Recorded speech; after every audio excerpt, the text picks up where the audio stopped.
Hi, I'm Mike Sigel, and thank you for purchasing my new video. Now, there are many techniques and secrets it took me years to learn and master. We're going to cover 9-ball, straight pool, and, of course, 8-ball.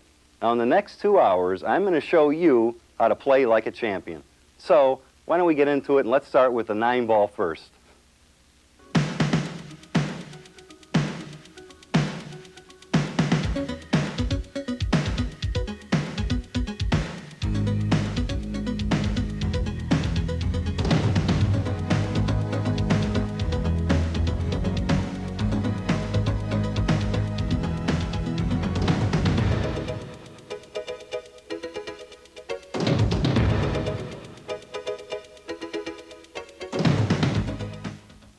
Let me explain the rules of 9-ball. You must run the balls in order, 1 through 9. Whoever makes a 9 wins. The other balls really don't count. As long as you hit the lowest numbered ball on the table, any other ball that goes in counts. That's the rules of 9-ball. All right, let's look at the break in 9-ball. Now, I'm going to show you how I rack them. Now, the break is probably the most important shot in the game. Now, depending on your ability, it could mean as much as 80%. It does for the professionals. Now, I'm going to show you, right now, there's only one rule in 9-ball when I rack the balls, meaning you have to put the 1 in front and the 9 in the middle. The other balls can be arranged in any order. But what I like to do, and there's really only one other person that I know of that does this, so try and keep this to yourself. If the breaker is, let's say, on this side of the table, right? If he's on that side of the table, what I do immediately is put the 2 ball behind the 9 on the right-hand side right here. And what happens is when the guy breaks the balls from this position, the 1 is normally going to travel up table. When you rack the 2 behind the 9, the 2 normally stays in this area. Now, it doesn't all the time do it, but it usually does.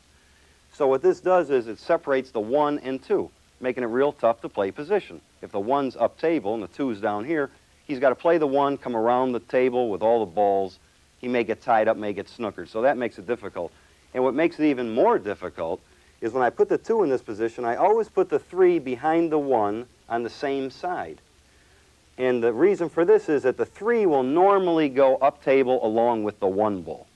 So what you really have is a situation like this.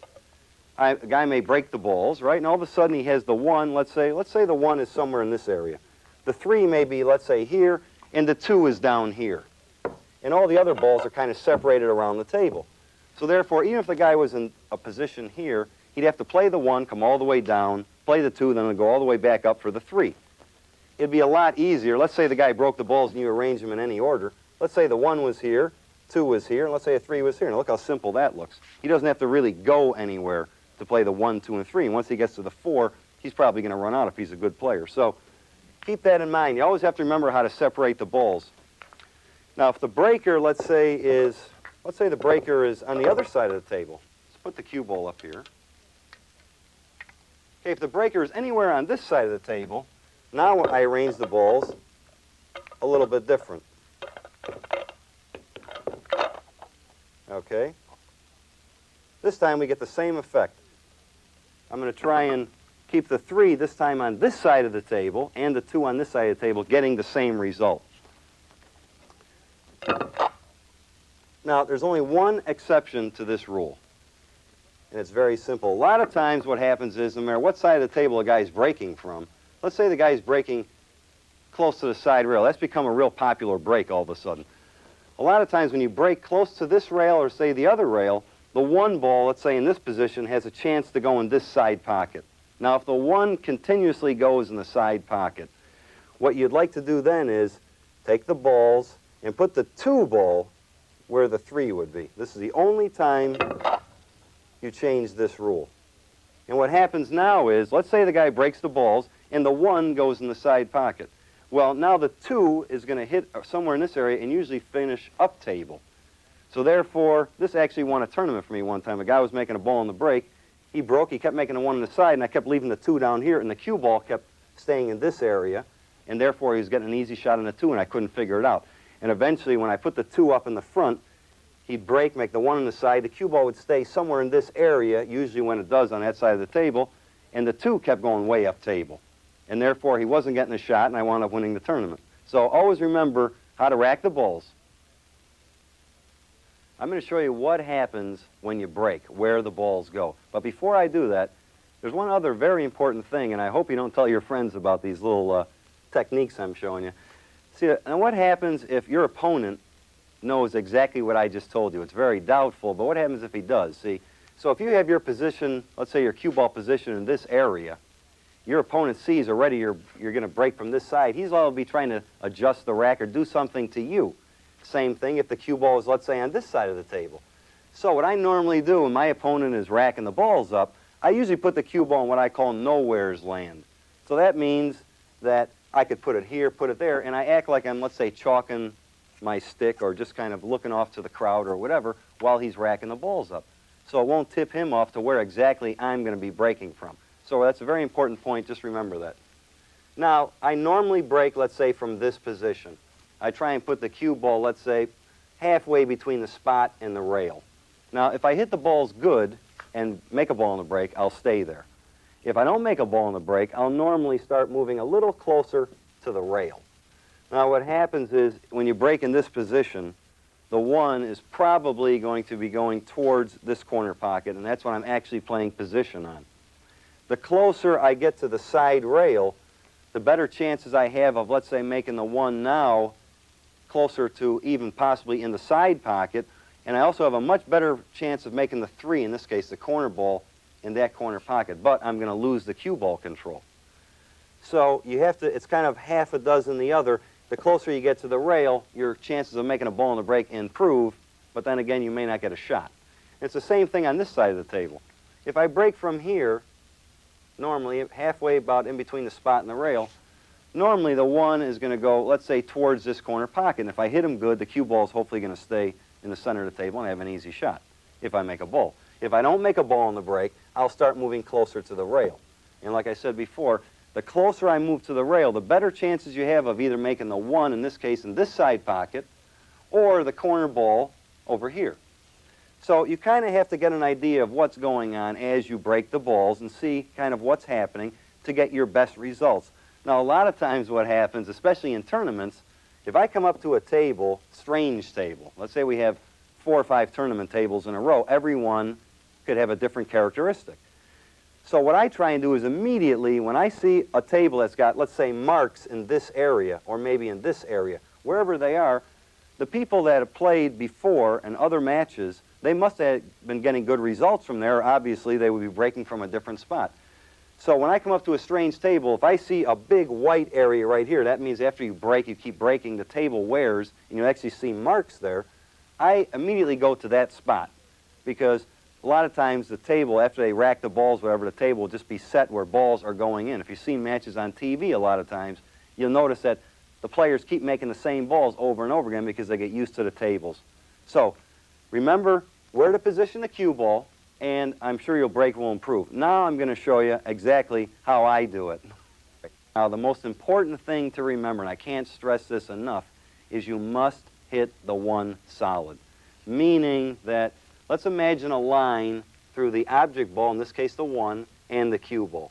That's our imaginary line. What we're doing is visualizing hitting the one about in this area. Now let's say I move the cue ball to the center of the spot right here. Now we're hitting the one dead straight on. And if we move the cue ball, let's say, over here, now we're hitting the one a little bit to this side. You always have to remember to hit the ball solid. Now, a lot of times, how many times you've seen a guy, they get up and look like they're winding up to hit the balls 500 miles an hour, but what happens is they take these big strokes and they hit. They may be stroking and hitting hard, but they're only catching a piece of the one ball. So what I find is that I normally try and hit the balls maybe 70 to 80% as hard as I know I can hit them, and try and hit the one solid. The more solid I hit the one, then I start adjusting my speed, hitting a little harder, a little harder, a little harder, until I get 100% maximum capability. Now, when I aim at a shot, normally when I aim at a shot, let's say I was playing the one in the corner pocket, what I do is I keep my right arm straight and I keep my chin, let's say, you know, an inch, 2 or 3 inches above the shaft, much like this. When I break the balls, immediately I try and stand more upright. Now watch what happens. When I break the balls, I keep my chin a good foot, foot and a half, or possibly even 2 feet above the shaft. And another thing that's very important is because I'm left-handed, I keep my right arm slightly bent. Now what happens here is, you can see, I'm trying to throw and use the weight of my body in the break. That's the only time I allow my body to get into the shot.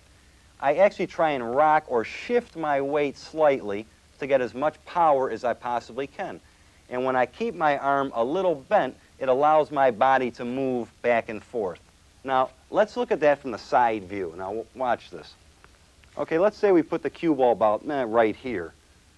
Now, when I get down to the shot, you can notice my right arm, because I'm left-handed, my right arm is bent slightly, and my chin is actually a foot. I can't really measure it, but I would say it's a good foot, foot and a half above the shaft. I try and keep my weight evenly distributed so I can throw my weight. You know, watch how I'm rocking. Notice this action right here? Right? I try and push off with my back foot. Keeping the arm bent a little bit and keeping your head well above the shaft will enable your body to actually move and get into the shot. Now, that's very important. Now, it's probably going to feel a little strange to you in the beginning, but I swear if you practice this for maybe a couple hours a day for 1 or 2 days, I'm sure it's going to feel a lot more natural to you. All right, now I'm going to break the balls, but before I do that, if you've noticed or not, I've actually changed cues. Now, this is a JOS professional cue, the cue that I prefer to play with, and it's actually 2 or 3 ounces lighter than my normal JOS cue. And what that does is I feel it's about 18 ounces. I feel that gives me more of what I call club head speed. I can stroke a lighter cue much faster and get a better result. So we're going to break and let's see what happens. Okay, as you notice, I'm in a pretty good position here. My arm is bent. I'm well above the shaft, and let's see what happens.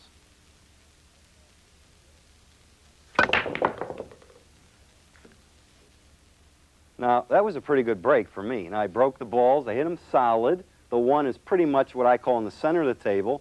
You notice the one, I broke from this area. The one was actually going towards this corner pocket, and I'll actually be playing the one in here.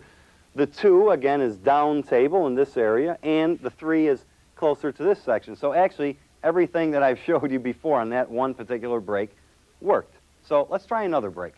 All right, it's going to be awful tough to top that break, but we're going to try it again. All right, so here we go.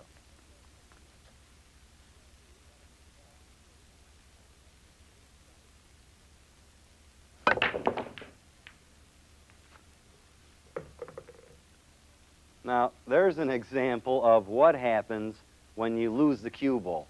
Now, I made a ball or 2 on the break. The 1, as you see, is up here. Again, the 2 is in that area, and the 3 is in this area. So my plan is working so far as how the balls are moving around the table, except I didn't control the cue ball, the white ball. If the cue ball was in the center, hopefully, if I'd have hit them solid, that's where it would have wound up. Unfortunately, it winds up in that area where I have a fairly tough shot at the 1, but if I'm playing good, I'll probably make that. And as you can see, the 2 and 9, there's a possibility for some kind of a combination. So it's really not that bad. I would take this break over not making a ball at all. All right, let's try it again. All right, now that I've showed you my favorite break, where I like to break in between the spot and the rail, I'm going to show you another break that's become very popular in the last couple of years. And it's called the rail break. We just position the cue ball close to the rail. But the most important thing to remember in this break is the 1 a lot of times has a chance to go in the side pocket. So let's see if we can make it. Bingo. Now how's that for accuracy? And let's look at this. The 2 ball, as you can notice, is down here. Now, I don't have a shot on the 2 ball, and the 3 is up at this end of the table.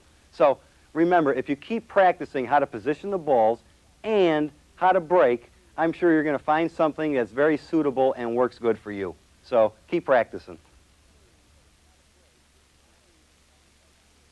All right, this segment is going to deal with position play. Now, there are endless amounts of position on a pool table. I'm going to try and give you some categories and some rules to follow that you can apply to any shot. So let's walk over and look at our 9-ball shot here. Now you see the cue ball and the 9 are lined up straight in the corner pocket. The first thing we're going to do is we're going to define position play and divide it into 4 different categories: angle, vertical plane, horizontal plane, and speed. Now let's start with the angle. Now if you see, we'll line up the shot straight in. There's no angle on this shot. The ball is straight in the corner pocket. When I put the cue ball in this area, now we have an angle. The cue ball must hit the 9 on this side of the table. The cue ball is always going to travel this way. That's our angle. If I position the cue ball, let's say in this area, now the angle is going to move this way. So there's nothing you can do to change that. So that's part one. Part two is called the vertical plane. Now on the vertical plane, we can change the direction of the angle by three ways, either following the cue ball, drawing the cue ball, or hitting the cue ball near the center. And here's an example of that. If I hit the cue ball near the center, watch where the cue ball goes after hitting contact with the 9. You see it travels this way, and there's a very simple rule to follow when we're shooting this shot. Anytime you hit the cue ball near the center, if you imagine two balls stuck together aiming straight for the corner pocket, this is where the cue ball must hit the 3, the red ball, to make the 3 in the side pocket. So what we're going to do is we're going to imagine the 3 and the 1 ball is a straight line, then bisect that line, and now we have an imaginary line. Well, when the cue ball hits the 3 ball in the side pocket, hitting near the center of the cue ball will travel along this line. Now, we can change that line by hitting the cue ball high. Now, if I hit the cue ball in the center, the cue ball is going to travel along this path. When I hit the cue ball high, watch where it goes this time. Now we notice the cue ball, instead of coming down in this area, is going into this area. So immediately we can always change the angle. If I hit the cue ball a little low or below center, now the angle is going to change again. This time, if we hit the cue ball near the center, the cue ball is going to travel along this path. If I hit it high, the cue ball is going to travel along this path. If I hit it low, watch what happens. Now I'm going to cue the ball a little below center. Now we notice that the cue ball went in this area. So just with hitting the ball with the vertical plane, hitting it high, near the center, or below center, you can see you can change the direction of the angle, even though our angle is always traveling this way. Now, let's look at the horizontal plane. Horizontal plane is when we hit the cue ball either to the right or to the left of center. Now, we can apply any one of the three methods that we use on the vertical plane to the horizontal plane. Now, I know it's going to sound confusing, but it really isn't. If we hit the cue ball this time to the left of center with left English, watch what happens. This time when the cue ball hit the rail, it went towards me or to the left. If we hit the same shot with right English, watch what happens. This time, once the cue ball hit a rail, it went this way. So immediately you can see how you can change the direction of any angled shot. Now, let's look at the speed of the shot. Now, the speed of the shot is also very important. Once I shoot the ball, depending on if I want to use a vertical plane, either hitting it, let's say, high, and then I want to use a horizontal piece, hitting maybe a little bit of right English, the speed of the shot is very important. If I was, let's say, playing position for the 8 ball in this case, and I want to hit a high ball with right English, the cue ball is going to hit here, here, and I want to make sure I have enough speed to come up table. If the object ball was maybe in this area, then I'd like to shoot the shot with enough speed just to drift down to this area. So the speed is very important. Obviously, if I hit the shot a little hard, I'm going to come back towards me, so that looks like this. Now see, I hit that shot hard, and look where the cue ball is going. If I hit it a little softer, obviously it's going to stay down here. So what this means is, with any angled shot, you can virtually put the cue ball anywhere on the table you'd like. You just have to apply the angle, the vertical stroke, the horizontal stroke, and the speed of the shot. Okay, I'm sure by now you're very confused, but you really shouldn't be. Okay, let's look at this example. Now we have our same shot, the yellow ball in the side pocket, right? Now immediately what I'm looking at are all these balls in this area, and when we're playing 9 ball, I have to go from the 1 to the 2 ball, which is in this area. So if I hit the cue ball, let's say on the vertical plane, near the center, the cue ball should travel somewhere near possibly the 7 ball, so that I don't want to do already. If I draw or hit the ball low on the vertical plane, I'm going to be running into either the 3, the 5, the 9, or somewhere in this area. I don't want to do that either. So obviously, on the vertical plane, I'm going to have to follow the cue ball, meaning I'm going to hit somewhere in this area. Now, to come up to this side of the table for the 2 ball, I'm going to hit the shot high, now going to the horizontal plane, using a little bit of right English, So once I hit the rail, the cue ball will travel in this area and with speed try and come up for the 2 ball. So that's going to look like this. Hitting the cue ball high, a little bit of right English, and just the amount of speed. Now watch where the cue ball comes. Looked pretty easy to me, didn't it? Now, I want to show you another example. Let's pretend this is our shot. We have the exact same shot. Now we're going to move the balls around the table a little bit. Let's put a few balls, let's say, like this. Okay, now, if I shoot the shot the same way to get position for the 2 ball, now you see the balls are all in the way again.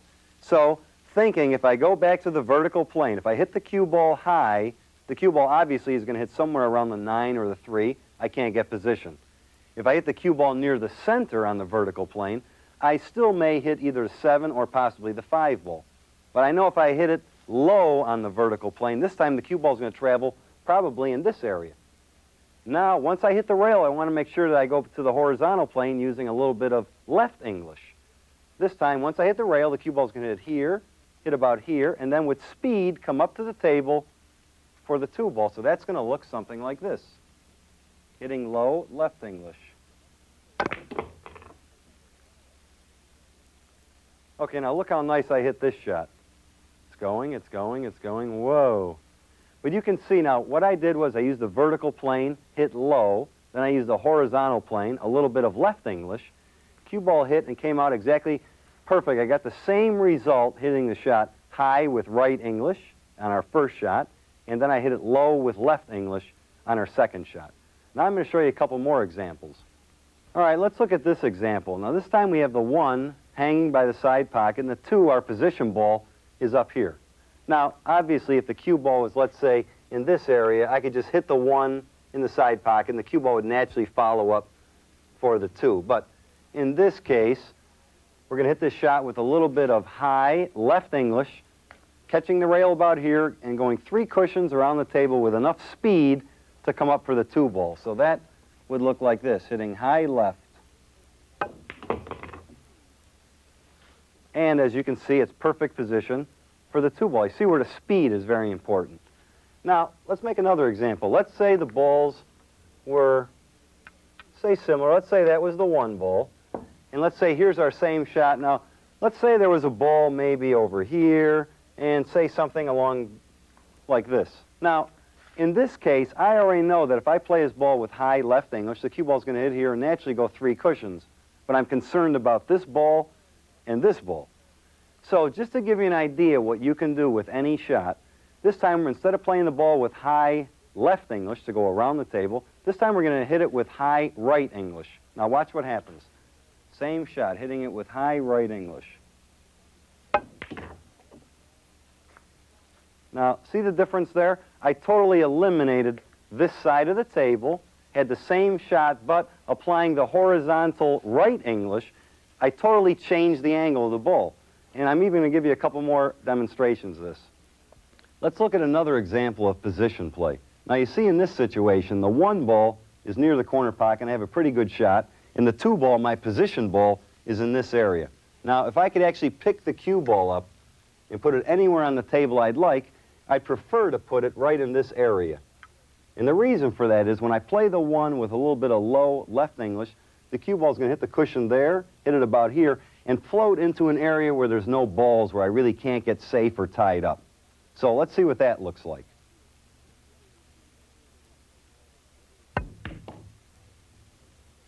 All right, as you can see, the cue ball is floating in this area. I just hit the cue ball with a little bit of low left English with speed to come into this area.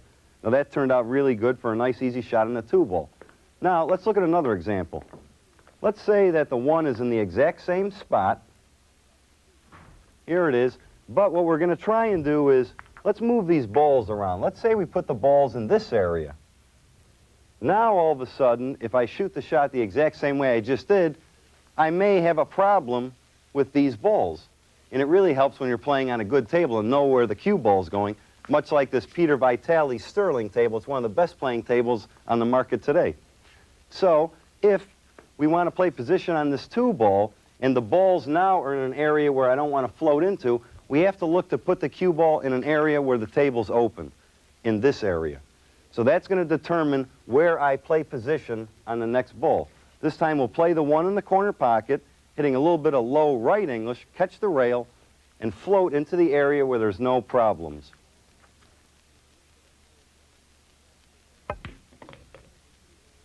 As you can see, the cue ball's coming down, I don't have any problems, again with an easy shot on the two ball. Remember, when you're playing position, you have to put the cue ball in an area where you're not going to have any problems getting safe or snookered by another ball. So always look for the safest area on the table. Try and position the cue ball in that spot. Now, in this particular case, I have a shot, an easy shot for me on the one ball in this corner pocket, and my position ball is the two, which is located right here. So immediately I see this area of the table for me is open, seeing as I want the cue ball to land, hopefully, somewhere in this area for a good shot. So what that is telling me is I must hit the cue ball a little bit low and a little bit of left English. So when I make the one, the cue ball is going to travel along here with speed out to this area that I want to go to. So that would look like this, hitting a little low, a little left. And that's absolutely perfect. Couldn't hit that any better if I tried. So I have a nice shot at the two ball. Now, let's say that here's our shot. Let's put the three ball up, but let's say that's the one ball. Here's the exact shot, but now let's say the six, the green ball, let's say that's right here. Now immediately that's telling me that I can't play that shot that way anymore. If I hit it low with left English, I'm liable to hit this ball and get snookered or something funny can happen. So I want to eliminate that ball. The next thing I notice is if I hit the shot, let's say with high right English, I can make the ball hit here, here, and maybe float into the same area. So that's giving me an option. So let's look to see what that looks like. Hitting it high with right English. Okay, I could have hit that shot maybe a little bit harder, but you're still getting the idea. I'm in a safe area on this side of the table. I still have a pretty good shot at the two ball.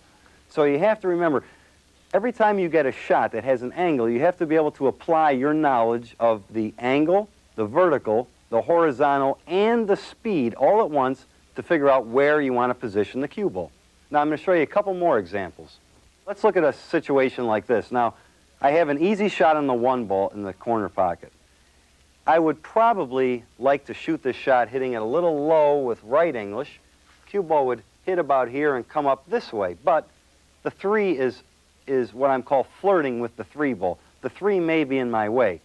So what I would rather do is shoot the shot hitting it with high left English, and watch what happens.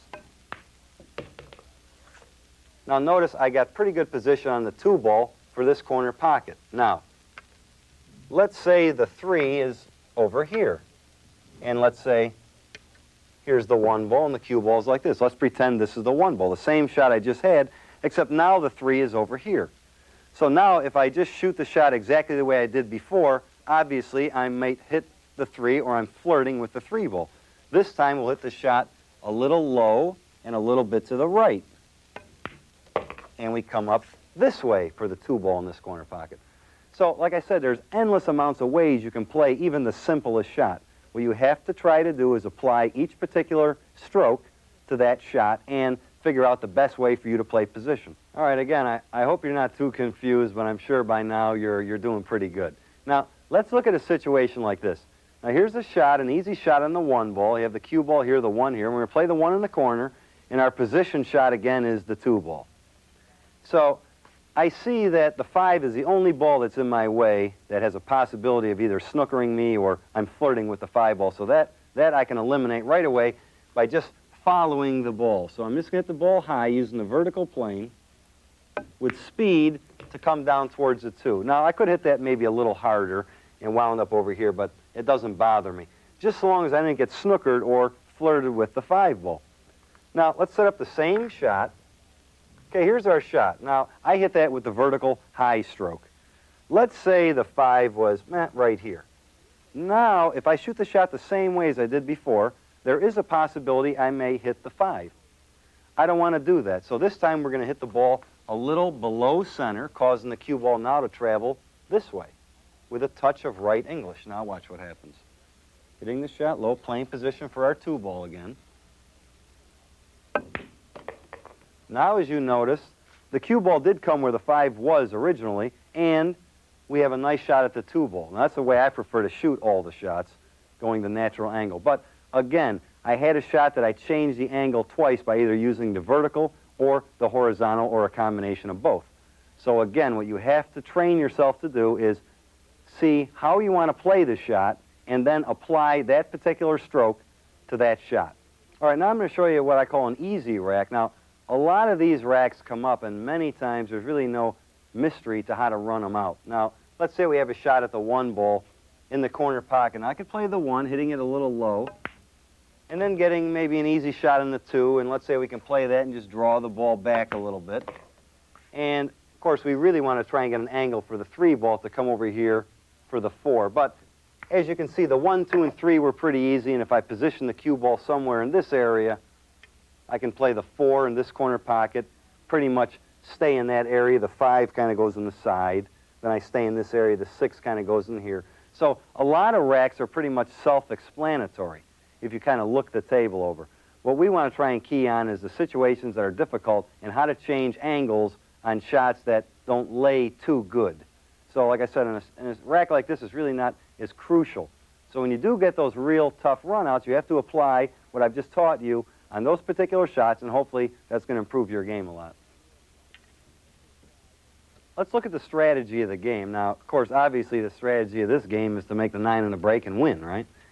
But most of the time, as soon as I break the balls, or it's my shot, say my opponent breaks the balls and I get up to the table, the first thing I'm looking for is, number 1, do I have a shot? And number 2, are the balls open enough for me to run the table? So depending on your speed or ability, that may look a little different to you than it does to me. But let's say in a situation like this rack, okay, the balls are fairly open except for, I see the 4 and 8 in this area right in here. Now, these 2 balls are tied up, and the 4 really doesn't have anywhere to go. So the first thought I would have would be play the 1 in the corner, play the 2, play the 3, and try and position the cue ball, hopefully in an area like this, where I could just kind of hit the 4 and stop the cue ball behind the 8, something like this manner. Of course, in some places they call that dirty pool. I don't really know, but that is part of the game. Or you could also play the 1, 2, and 3, and let's say come in this area and possibly do the same thing, hit the 4 and play safe. So what you have to determine first is, do you have a shot on the 1? And many times you do have a shot on the 1, but you can't, let's say, play position for the 2 ball. Or maybe you can make the 1 and 2 and you can't get to the 3 ball. So you have to make the determination, if you can run the table, then you can elect to do that. Or if it looks like a game where something is tied up, maybe the 7 and the 4 or the 2 and the 6 or whatever, if you see that after you break, then what you should try and do is play position on a safety instead of taking a chance trying to either break the balls out or give your opponent an easy shot. So if you keep that in mind, I think you're going to win a lot more games when you have an opportunity, and you win a lot more games when you can fool your opponent by playing some kind of a safety. So always keep that in mind. All right, you're going to find that the strategy of the game, along with safeties and even kick safeties, are going to run kind of hand in hand. Now, a perfect example of that is, say, a situation like this. Let's say the 1 is kind of in the center of the table, and the cue ball's up here, and I have a pretty tough shot on the 1 ball, even for myself, playing it, let's say, in this corner pocket. Even if I make the 1, which is, I'm probably the underdog to do that, even if I make the ball, I really can't get position on the 2 ball. The balls are in the way. I have to go all the way around the table. Yeah, I don't like it. So what I would rather do is, instead of trying to make the 1, is possibly play a safety, say something of this nature, putting the 1 maybe in this area and leaving the cue ball down there. Now, it looks like he's right behind the 7. The 1's up here. It gives me a much better opportunity of winning the game. So you have to remember, when you look the table over, even if you have some kind of a difficult shot, you have to determine if you can make the shot and get position, or if you can even pocket the ball. All right, throughout the games of 9-ball, there's a lot of times where you're going to have shots where you can play what they call an obvious safety. Let's say the 1 is maybe right here. Say your opponent breaks the balls, and the cue ball's right here. Well, obviously, I could kind of hit the 1 and just stick behind the 2 ball, sending the 1 down table. And anytime you can actually hit the lowest numbered ball on the table and leave the cue ball behind a ball, to me, that's a pretty obvious safety. But there are shots that come up, say something like, what do you do in this situation? Now, I can't hit the 1. And these are what we call kick safeties. These shots come up over and over and over again. And what I mean by kick safety is the cue ball has to hit a cushion first, then hit the lowest numbered ball on the table. So let's look at a situation like this. Probably the most important thing to remember about kick safeties is the speed of the shot. Now, a lot of times I've seen guys in tournaments or even novice or average players, when they get up to the table and they can't hit the lowest numbered ball on the table, they kind of go crazy and hit it real, real hard and hopefully try and luck a ball in or something like this. And most of the time they're going to lose the game. What you want to do is concentrate on the speed of the shot. So what we're going to do in this case is I'm going to hit the cushion and try and hit the one a little bit on this side with speed to hit the one into this area and then down here. Always concentrating on the speed of the shot. So hitting this with a little bit of left English. Okay, that's perfect. Now see where the one went? Absolutely perfect speed. Now I didn't hide the cue ball behind any ball. Let's say there was other balls on the table. But I did put the one in a situation where he really can't make it. He must play it safe. All right, now I'm going to show you another example of what I call kick safeties. Now, this time you can see I can't hit the one, the three, the red ball's in the way. So what I'm trying to do is I'm trying to actually hit the rail with the cue ball, come over and just catch a piece of the one ball, hopefully about this much of it. Then what's going to happen is the one's going to hit hopefully over here and come to this area, and the cue ball's going to hit about here and come to this area. But what's in my mind is I make sure that when I kick, I'm always hitting the shot with the speed that if the cue ball does hit the one that way, I'll get a good result. So let's see if we can do that. All right, now that wasn't too bad. Now see, I didn't really snooker my opponent, but you see the one is way down here and the cue ball is way up here. Maybe we'll try that again. All right, put up the one here, cue ball here, but you can see where the speed was really important on that shot. All right, let's try it one more time. That was a little better. Again, you see the cue ball is in an area over here and the one is down here. Now, a lot of times, that's your best shot. I mean, it's pretty nice that my opponent had me snookered, then I turned around and put him in a very tough situation where he really has a real tough shot at the one ball. There's a lot of different situations that come up that you can kick at the ball and leave your opponent safe. I'm going to try and show you a couple more examples, but what you have to remember is the speed of the shot. When you're kicking at the ball, don't kick so hard that the balls fly around the table. Give yourself a chance to win. A lot of times you're going to find that a ball is, let's say, near a rail, 1, possibly 2, 3 inches off the rail, and you can't hit it directly. So the most important thing to remember about these shots is anytime a ball is near a rail, you want to make sure that the angle of the cue ball coming into the cushion is the same going towards the one, and you want to try and catch the one as solid as possible. If the cue ball comes in straight and then spins over, you'll probably hit the edge of the one, and there's no telling what's liable to happen. If the angle of the cue ball hitting the cushion is the same angle going towards the one, normally the one will go down, say in an area like this, depending on the speed, and the cue ball normally stays right about in the same spot where the one was. So that looks like this. Hitting, just in this case, a little bit of left English. All right, hit that too thin. All right, let's try it again. Okay, that time I caught that ball a little bit too thin. I didn't hit enough left-hand English. The angle coming off the cushion wasn't the same as it was going towards the one ball. Okay, that was a little better. So you really have to concentrate on, you notice that came out absolutely perfect. Remember, the speed of the shot is very important, and you also have to concentrate on the angle of the cue ball going into the cushion must be the same angle going towards the one, even if the one ball was, let's say, in a situation like, say it was this far off the rail. Now here's a situation that may come up an awful lot of times. When the ball is closer to the rail, it's a little bit easier. Now I'm just going to try and hit the cushion about right here, and we're going to try and hit the one about as solid as possible. The cue ball should stay right about in the same area where the one is, and the one will go down table. That wasn't too bad. You have to remember, it turned out real good. You have to remember that the speed of the shot is very important and always trying to catch the ball solid off the rail. Now in this particular shot, the one, as you can see, is up in this area, and I really can't hit it. What we're going to try and do is kick with the speed. I'm going to try and hit the cushion here, here, catch the one. Hopefully if I catch the one the correct way, the one should possibly go in this corner pocket, or at least hit the cushion, come back and stay in this area, and the cue ball is going to come down in this area. So the speed, again, is very important. So let's see if we can do this. I made it. So you have to remember, you're going to win a lot more games when you're kicking with the right speed and trying to hit one part of the ball or the other. All right, let's look at the specialty shots. Now, these shots consist of the jump shot, which has been made famous over the last couple of years on TV, and the masse, or the curve shot. Now, if you're going to jump the ball, you better have one of these. This is what they call a Joss jumper. You can notice that the end of the cue is only about a foot or a foot and a half long. The reason for this is it makes the cue very light and makes the cue ball elevate quickly.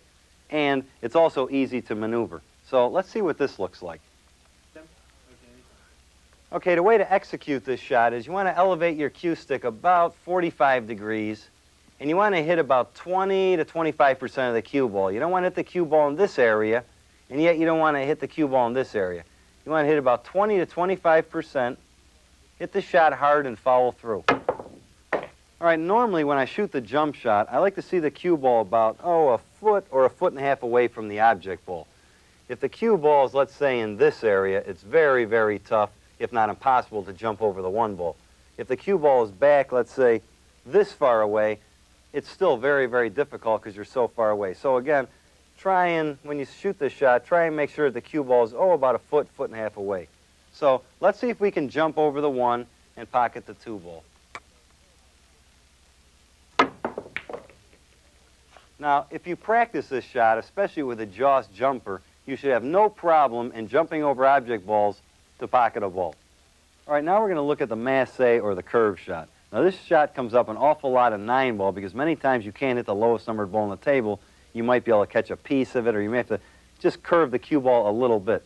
Now, I find this shot is very reliable, especially in a situation like this. Now, you see the 1 is near the corner pocket, but the problem we have is the 3 is in the way. Now, earlier I showed you how to jump the ball. Now, I probably could jump the cue ball over the 3 to pocket the 1, but the 2 is in a situation where I just want to kind of roll the cue ball up to the 1. If I jumped it, it may lose the cue ball, or the cue ball may scratch or jump off the table. This shot is much better. To execute this shot, all you want to do is elevate the cue about 45 degrees. I'm actually aiming the cue ball just to miss the 3. Hitting with extreme left English, and make sure you follow through. And it should look something like this. All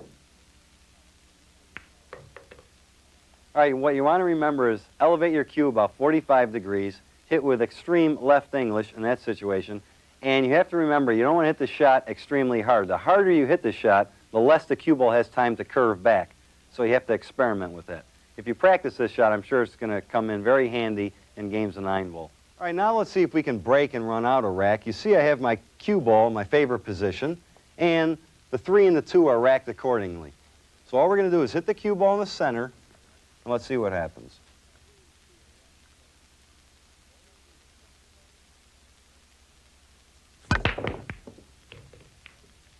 That was a pretty nice break for me. All right, now I made a ball in the break. The cue ball's in a good position, and it looks like we have a possible 1-9 combination. I could end this game early. All right, as you can see, I broke the balls. I made a ball in the break. The cue ball's in a pretty good position near the center of the table. And normally in a tournament, I'd probably take a chance at shooting this 1 into the 9 ball. But let's move the 9 out of the way and try and run the balls out. All right, this time we're going to try and play the 1 in the corner pocket, hitting just a little bit of low left English, and try and come right back in the center of the table again.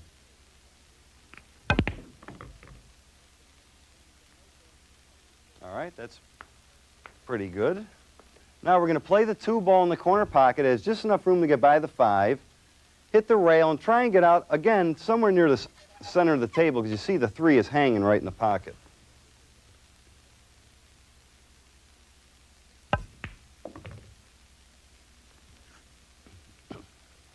All right, again, we're perfect. This time, now this is actually a pretty easy rack, except for the 5 to the 7 ball. That could be a little tricky. But the 3 and 4 are hanging pretty easy. So this time we're going to play the 3, draw the cue ball just a little bit to have an angle on the 4 ball. All right, now we're going to play the 4 in the corner pocket. Okay, this time we're going to play the 4 in the corner pocket, hit a little bit of low left English, catch the rail, and try and drift the cue ball somewhere in this area.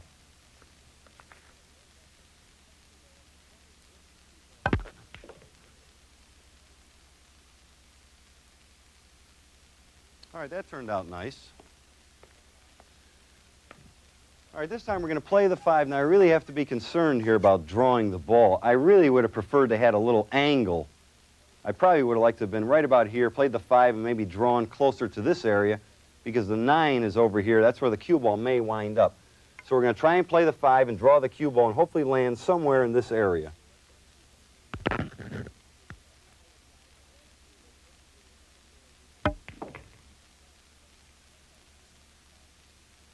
All right, that's pretty good. Okay, this time we're just going to play the 7, follow the cue ball with just a touch of left English, making the cue ball hit the rail and come in this area for the 8 ball. All right. Now you see, I really haven't done any tricks in this rack. All I'm doing is trying to pick out what angle I have and shoot the shot the right way accordingly. All right, this time we're just going to play the 8 in the corner pocket, hit a little bit of low right English, bounce off the rail, and hopefully, I really don't want to go across and scratch in the side pocket, so I'm just going to stay anywhere in this area I feel I'll have a pretty good shot on the 9 ball. So again, hitting just a little bit of low right English.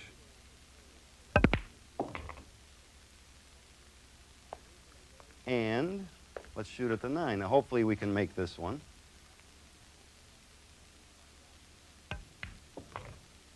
All right, that was probably one of my easier runouts. But if you review this tape, I'm sure you're going to find information on there that's going to be very helpful to your game. So keep on practicing, and I'm sure that your 9-ball game is going to improve a lot.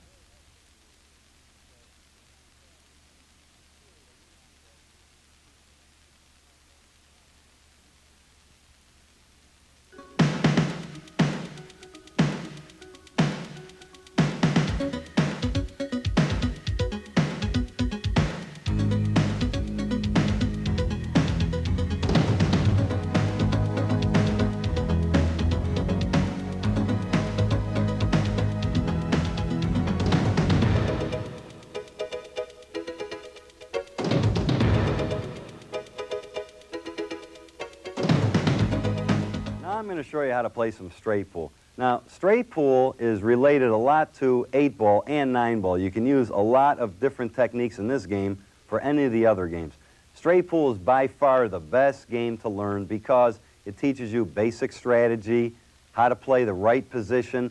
Many, many different things come up, how to break out clusters. All that is covered in straight pool. And probably most of the greatest players that have ever played the game all grew up playing straight pool. Once you learn how to play this game, you can play any other game. So let's get to it. Let's look at the rules of straight pool. First, you must call each shot, and every ball counts as 1 point. You can shoot the balls in any order. If you scratch on a shot, you must deduct 1 point. If you pocket a ball and scratch, you must deduct a point and spot the ball. Games are normally to 100 or 150 points. Any 3 fouls, meaning you don't play a legal safety or the cue ball goes in a pocket, any 3 fouls in a row, you lose 18 points. All right, let's look at the break in straight pool. Now, in 9-ball, the break is an advantage. In straight pool, it's a disadvantage. Now, in breaking the balls, you must hit at least 2 balls to a cushion for a legal safe. All we're going to try and do is hit the edge of the 10 ball with a little bit of left English in this case, hit the end rail, the side rail, and the cue ball is going to come up table and hopefully stay somewhere in this area so my opponent has a tough shot. Now, normally when I break, I put the cue ball about halfway in between the spot and the rail. So let's see what happens.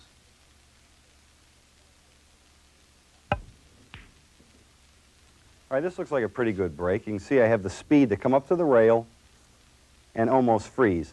Now, my opponent has a shot here. Of course, they're very tough shots. In straight pool, you have to remember that if you miss any time, your opponent's liable to run out. I have many times run 150 and out, and my high run in this game is 339. So a lot of times your opponent may sit down for a while. All right, let's look at some shots that aren't so obvious. Now, many times you're going to find that, let's say the 10 ball is a pretty obvious shot, or say this 11 ball or the 2 ball, or the 11, let's say, could even be hanging in the corner pocket. But there are many shots that come up, much like what we call kiss shots. Now, Kiss shots are when two balls are froze together, and a lot of times they're very tough to find in a straight pool rack. So let's say we move this 11 ball and put it right about here, right? Now you see we have two balls that are stuck together, the 11 and 12. And what you want to do is draw a line through both balls. That's an imaginary line. Then bisect that line, making a nice 90-degree angle right in here. And what you do is you point the cue stick, and wherever those two balls are aiming, that's where the balls have a possibility of going. So in this case, the 11, the red stripe ball, can glance off the 12 and go into the corner pocket. So let's see what that looks like. All you have to do is hit the 11 ball, and that'll go in. So those are nice shots to know. As you can see, you always have to remember that when the two balls are stuck together, just like this, all you want to do is draw a line through both balls, then bisect that line, make a 90-degree angle. Wherever that line is aiming, that's where either ball has a chance of going. All right, let's look at another shot, and that's what we call a billiard shot. Now, a billiard shot is very similar to a kiss shot. So in this situation, we have the 8 ball. Now, if the cue ball was up table, we have the 8. We can play the 8 in the corner pocket, but I really can't break the balls open. That's the whole idea. So if we take all these other balls away, what we have left is the 15 ball and the 8 ball. Well, if the cue ball is up table, as you can see, if I put the cue ball right in this area, now we have our kiss shot again. We can draw a line through both of these balls, and you can see we bisect that line. You can see if the cue ball billiards off the 15 and rolls this way towards the 8 has a chance of going in this corner pocket. So let's set up all the balls again. Put all the balls over here. It really doesn't make any difference where these balls are. All we're trying to do is hit the edge of the 15 ball, billiard the cue ball off the 15, into the 8, into the corner pocket. Now let's see if we can make it. All right, here we go.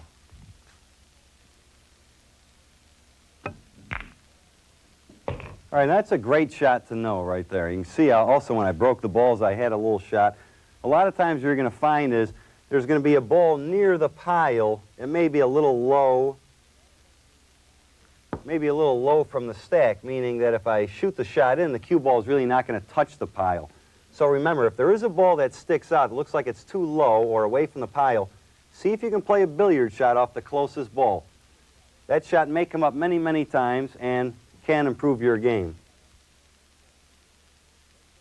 All right, the most important thing I feel in straight pool is break shots. I feel if you can master break shots, you can continue your run and keep making balls. So I have a rule on especially what we call side of the rack break shots. These are what we call hand position. Our most favorable break shots are always close to the side of the rack. Now there are some break shots we're going to cover later on that are below the rack, near hanging pockets. But right now, let's concentrate on balls that are on the side of the rack. Now, the one rule I have is very simple.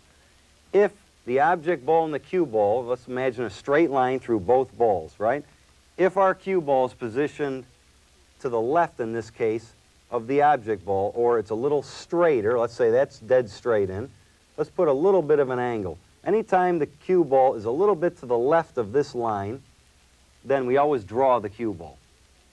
Right, hitting the cue ball a little below center. If the cue ball is to the right of our imaginary line, anywhere to the right, I always follow the cue ball. And the reason for this being is, if the cue ball, let's say, is over in this area, let's say here's our shot. Now, to me, this would be a perfect break shot. I have a nice angle, I can follow the ball, nothing can happen. I'm going to go into the rack, I don't figure to get safe, and I really can't scratch in this corner pocket. But when the cue ball is a little bit to the left of our line, like here's our imaginary line, cue ball floats in this area. If you do follow the shot, many times the cue ball will go in and scratch. So what we want to do is draw the cue ball or hit it just a little below center. So let's see what that looks like. Now here's our angle. We're a little bit to the left of our line, so we're going to try and just draw or hit the cue ball low. We want to hit the ball firm, but not very hard to draw the ball way up table. What you want to do is make sure you hit the ball. You don't want to hit it too low and draw the cue ball way, way up table. So you have to hit the cue ball just a little below center, enough that when the cue ball hits the rack, it's going to come out. And you can see I have an easy shot on the 8. I have possible combinations here. So the rack did open up nicely. All right, here's one of my favorite situations. Now again, we're going to pretend that put the 5 in the cue ball just like this. That's our imaginary line. So this time we're to the right of this line. You have a nice angle, so that tells me I have to follow the cue ball. Now this shot I can hit with a nice speed, just hit the cue ball high and make sure we pocket the ball. As you can see, though, that time the balls open up very nice. I have an easy shot on the 10. The balls are scattered pretty good. So we have to continue shooting some more break shots. I'm going to give you a couple more examples of probably every possible break shot you're ever going to have. So let's look at another one. All right, a lot of times you're going to have a break shot that's high of the rack, meaning originally our first break shot was pretty much in the center of the rack. Now the ball is actually above the rack. Here's the rack line right here. It's somewhere in this area. Well, no matter where the cue ball is, if I feel that the cue ball is going to billiard off the 5 and go into this ball, the 7 ball in this case, if it's going to hit it solid, I normally follow this shot. So let's see what that looks like. All right, we're going to try and hit the head ball solid. All right, you notice what happened? The balls open up very nice, and I'm getting a good result. Okay, this time we have another similar shot. It's high on the stack again, except I don't believe, because of where the cue ball and the 5 ball are positioned, that the cue ball is going to actually hit this head ball, in this case the blue ball, solid. So it looks like I'm only going to catch a little piece of the top of the balls. So in that case, what we do now is draw the cue ball, hit it a little below center, and just try and slide off the top ball. So we just hit this a little below center. As you can notice, all I'm trying to do is just open up the balls a little bit, glancing off. Now you notice I have an easy shot, or for me anyway, an easy shot in the 13 in this corner to break him again, or the 15 in this corner. So what we're trying to do there is we're not trying to smash the balls all over the table, just open them up a little bit, glance off the balls, hit the cushion, come out somewhere in the center of the table where we have an easy shot at something that opened up. All right, let's look at the low break shot. Now, when the break shot's low, meaning it's lined up with the last row of balls right here. Now, normally, in a position like this where the cue ball is, I'd normally follow this ball because I'm a little bit to the right of our imaginary line. But in this particular case, the angle is so severe that if I follow the shot, I'm liable to actually miss the whole pile. So in this particular case, we actually have to hit the cue ball low and draw it into the edge of the corner ball. And as you can notice what happens, see, I caught that very thin. A lot of times you'll do this. So you can hit the shot low, but make sure that you hit it as soft as possible, because the cue ball will have a tendency to do exactly what it did, possibly scratch. Now, I do have some shots, but I really don't like them. I'd rather be in this situation. But you have to be aware of when the object ball is low on the stack. All right, let's look at another example of that. This time the object ball is low on the rack, but you see where our cue ball is. Now, originally the cue ball was in this area. Let's move it over here. That's a shot that I just shot, and actually the object ball is a little further away. A lot of times the object ball is 2, 3, 4, 5 inches away from the pile. It's low, again. It's even with the last line of balls. But the cue ball is, let's say, out in the center of the table. Now, this really isn't a bad break shot. The biggest mistake that most people make with this shot is they draw the cue ball, which is totally wrong. You never want to draw the cue ball in this shot. Many times what happens is the corner ball comes back, and it seems like it's bad luck, but it isn't. The corner ball will come back and kiss the cue ball. The cue ball usually rests over here and scratch right in the corner pocket. I'm sure if you play straight pull, it's happened to you many times before. Or the cue ball will just kind of float down here, and you'll be safe or snookered without a possibility of a shot. So what we do in this case is it's a little more difficult to make the ball, but you get a much better result. This time we shoot the 5 ball. In this particular case, we hit a high ball using a little bit of right-hand English. And what happens there is the 5 goes in the corner pocket, the cue ball hits the edge of the 8, in this case the black ball, then the cue ball follows to this rail, and hopefully with speed to come out somewhere in the center of the table and give us a best chance of getting a shot. So that would look like this, hitting a high ball with right English. And as you can notice, see where the cue ball's coming out? I have many easy shots. Now most people, like I said, most people are going to shoot that shot hitting it low with left English, and you don't want to do that. If you hit the shot with high right, glance off the corner ball, hit 2 cushions with speed to come out somewhere in the center of the table, I'm sure you're going to come out with a lot more shots. All right, let's look at another example of a break shot. All right, now here's another situation that comes up an awful lot of times. How many times you have a perfect break shot? The ball is, oh, let's say, somewhere near the center of the pile. It's away from the pile, a little bit, 4, 5, 6 inches, and you're wishing you were maybe right here. That would be absolutely perfect. You'd love to have that break shot.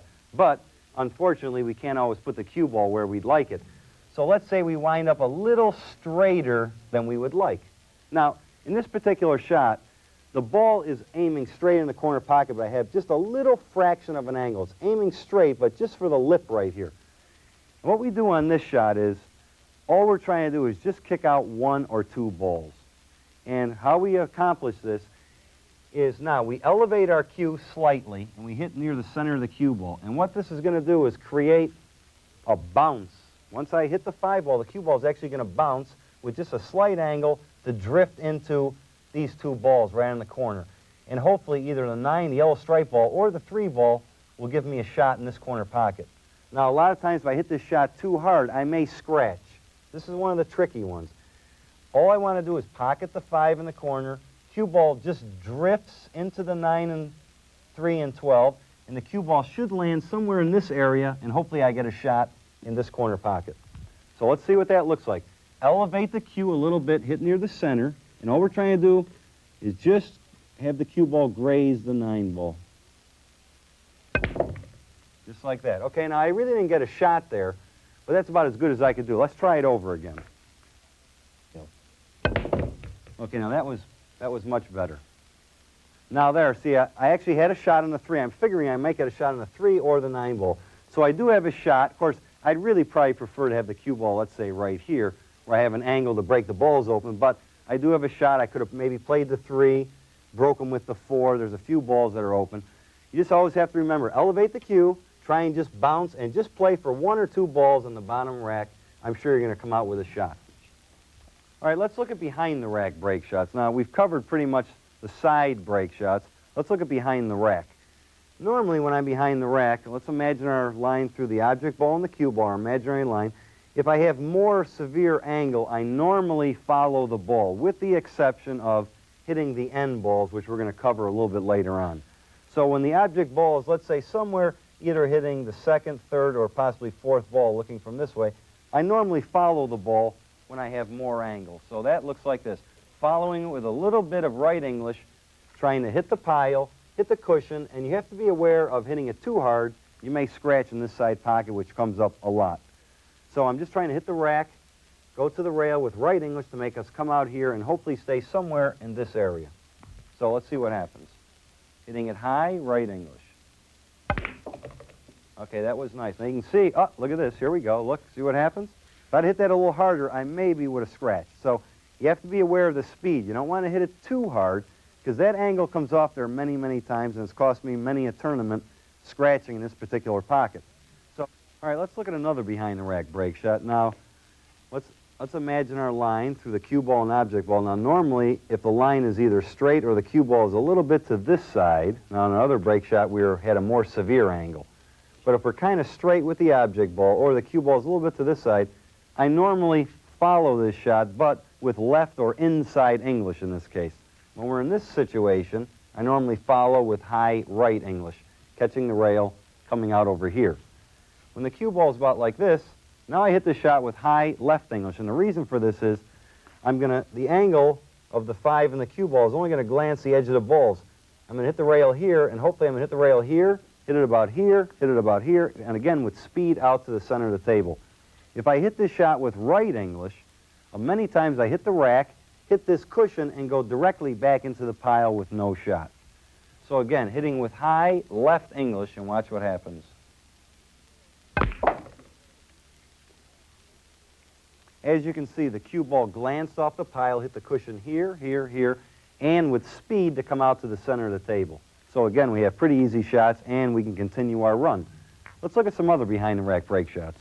This time I position the object ball instead of somewhere near the center of the pile, meaning here, we're going to move it closer to where I'm hitting the end balls. Now, regardless if your cue ball is in this area, which is a little bit straight or to the right of the straight line, or has more severe angle, which in this case to the left of the straight line, we still want to follow the ball with a little bit of just running English or right English, catch a piece of the end balls with speed to hit the cushion and come out here again. So you don't want to hit this shot too hard. All we're trying to do is break out 3 or 4 end balls, hit the cushion about here, and just spin out somewhere in the center of the table. So that would look like this. See, we're not hitting that shot hard. If we hit it too hard, the cue ball is going to hit the edge of the balls, hit about here, the cushion, and go way, way up table for no shot. Now, you see, I open up the balls. They have a break shot again. 13 on the side. We have many shots. Okay, let's look at something else. All right, now, normally, if the object ball is, let's say, in this position, we're okay. Or if the object ball is even in this position, we're okay. We've seen how to shoot that shot many different ways. But a lot of times, what happens if the object ball is close to this end ball and we're on this side of the table? Now, I would prefer to be over here. Then we could glance off the end balls or follow or draw the ball accordingly. But if we do wind up in a situation like this, if I follow the cue ball anyway, hitting with right or left English, any kind of a follow, I'm able to hit the balls, get a kiss, and either scratch or wind up stuck behind the pile. So when the object ball is close to the end ball and we're on this side of the object ball as opposed to being over here, this time what we do is we draw the cue ball. Now, I prefer to draw the cue ball hitting just the edge of the corner ball, and I normally draw this with inside, or in this case, left English, hitting the object ball here, hitting the cushion, and then spinning this way. If I was to hit it with right English, I'd hit the object ball, hit the cushion, and go this way, which I don't want to do that. I want to try and come out in the center of the table. So again, let's look at this. Let's cut the object ball in, hitting low, left English, and watch what happens. Okay, again, what we did was hit the corner ball, drew, and came out this way. All right, you have to remember, when you're hitting that shot, when you hit the corner ball, when the cue ball, once the cue ball hits the rail, it has to have English to go out towards the center of the table. You don't want the English that when the ball hits the rail, it's going to go towards the back of the pile where you may wind up safe. All right, let's look at what we call rail break shots. Now, these aren't my favorite break shots, but sometimes it's all you're left with. Now, let's look at this object ball. And this object ball is pretty much in the center of the rack. We draw a line going right across the table. When the cue ball's in a situation like this, what I try and do is hit this shot with a high ball, no English, just hit a high ball, and I hit this shot pretty firm. Now, many times you may miss the ball, but the only way to actually break them up and get a shot, you must hit this shot with a lot of speed. If you hit it soft, you're going to stick into the pile. So all we try and do is hit a high ball, cut the ball in, and go into the pile. Okay, as you notice, I got a shot. Everything turned out pretty good. All right, now we have a similar shot, except this time the ball is actually high on the stack. Now, when the ball is high in the stack, it could be in this area, this area. It doesn't necessarily have to be even with the top two balls. But when it is in an area like that, what we're trying to do now is hit the cushion and just come down and hopefully hit the 9 either on this side or just about full. You don't want to actually catch the 12 or the 9 together. You may stick. So all we're trying to do is come across, just brush the top of the 9 with speed to hit the cushion here and hopefully come out on the table. Now, this shot, you don't have to hit that hard. All you're trying to do, again, is just graze the top of the balls, hit here, and come out. So let's see if we can do that. All right, now see how nice I hit that? I hit the edge of the balls. Cue ball came out here and towards the center of the table. And again, I open up. I have a nice shot on the 12, the 8. I have many shots. You have to remember, if you hit this shot too hard, you may lose control. You want to hit it just soft enough to glance off the top of the balls, come to about here, and come out in the center of the table. I'm sure you'll always come out with a shot. Okay, there's another way to shoot a rail shot. Now, a lot of times if the ball is either near the center of the stack or even a little bit lower, you can hit the shot with high right-hand English. You have to hit it firm. What we're trying to do now is go into actually the bottom part of the rack. Here, the 1 and the 3. Many times you may come in here and the cue ball may come through and you may wind up with a nice shot. Again, we have to hit this shot high with a little bit of right English and pretty firm. So let's see what that looks like. Just trying to go into the bottom portion of the rack. All right, now see, it turned out that I did hit the bottom portion of the rack and the cue ball popped out this way. Many times that'll happen, or when you hit the bottom part of the rack, the cue ball will kind of go this way. But again, it's a good way to get a shot, and let's look at some other shots. All right, you can see we're covering a lot of break shots in straight pool, but I feel that break shots in straight pool are probably the most important shots because they can continue your run. Now, here again, we have a rail break shot, but this time behind the rack. Now, I showed you some side of the rack break shots. The one thing to remember, I don't know if you've noticed this or not, but every time on every break shot we've shown so far, every time I go into the pile, I always go into the pile on an angle. That also includes little clusters of balls, which we're going to cover a little bit later on. Meaning that if I have a shot like this, let's say, if I shoot the 5 in and the cue ball comes up and just hits it straight into the rack, more than likely I'll freeze or stick behind the pile with no shot. So I must always try and go into the pile on an angle, slight angle. So in this particular case, if the 5, in this case the break shot, is in this area, pretty much even with the corner of the rack, or even somewhere in this area, I normally draw the cue ball, hit it low with a little bit of left English. And what happens is, we hit our shot in, the cue ball's going to hit the cushion, come up and just graze some of the corner balls, hitting the cushion and then coming out with speed to the center of the table. So that looks like this. We're not trying to hit it real hard, just hard enough to break the balls up a little bit. Low left English. And as you can notice, I open up some of the balls. I have a nice shot on the 12, the 2, 3 ball. And there are some break shots open up. So remember, you don't have to hit the shot real hard. Just remember to come into the rack on an angle. Okay, let's look at another angle of this particular shot. Now you see again, here's our ball on the rail. Now, just a shot before this, our object ball was in this area. I drew it with a little bit of left English. Now let's put the object ball in this area. Now we're almost even with this corner ball, and the cue ball's in this position. This time what we want to do is follow the cue ball with a little bit of right English, meaning we're hit it with right English. Cue ball is going to hit the rail and go into the rack on this angle, this time trying to catch the last 2 balls in this area with speed to the rail and hopefully out again. So that looks like this.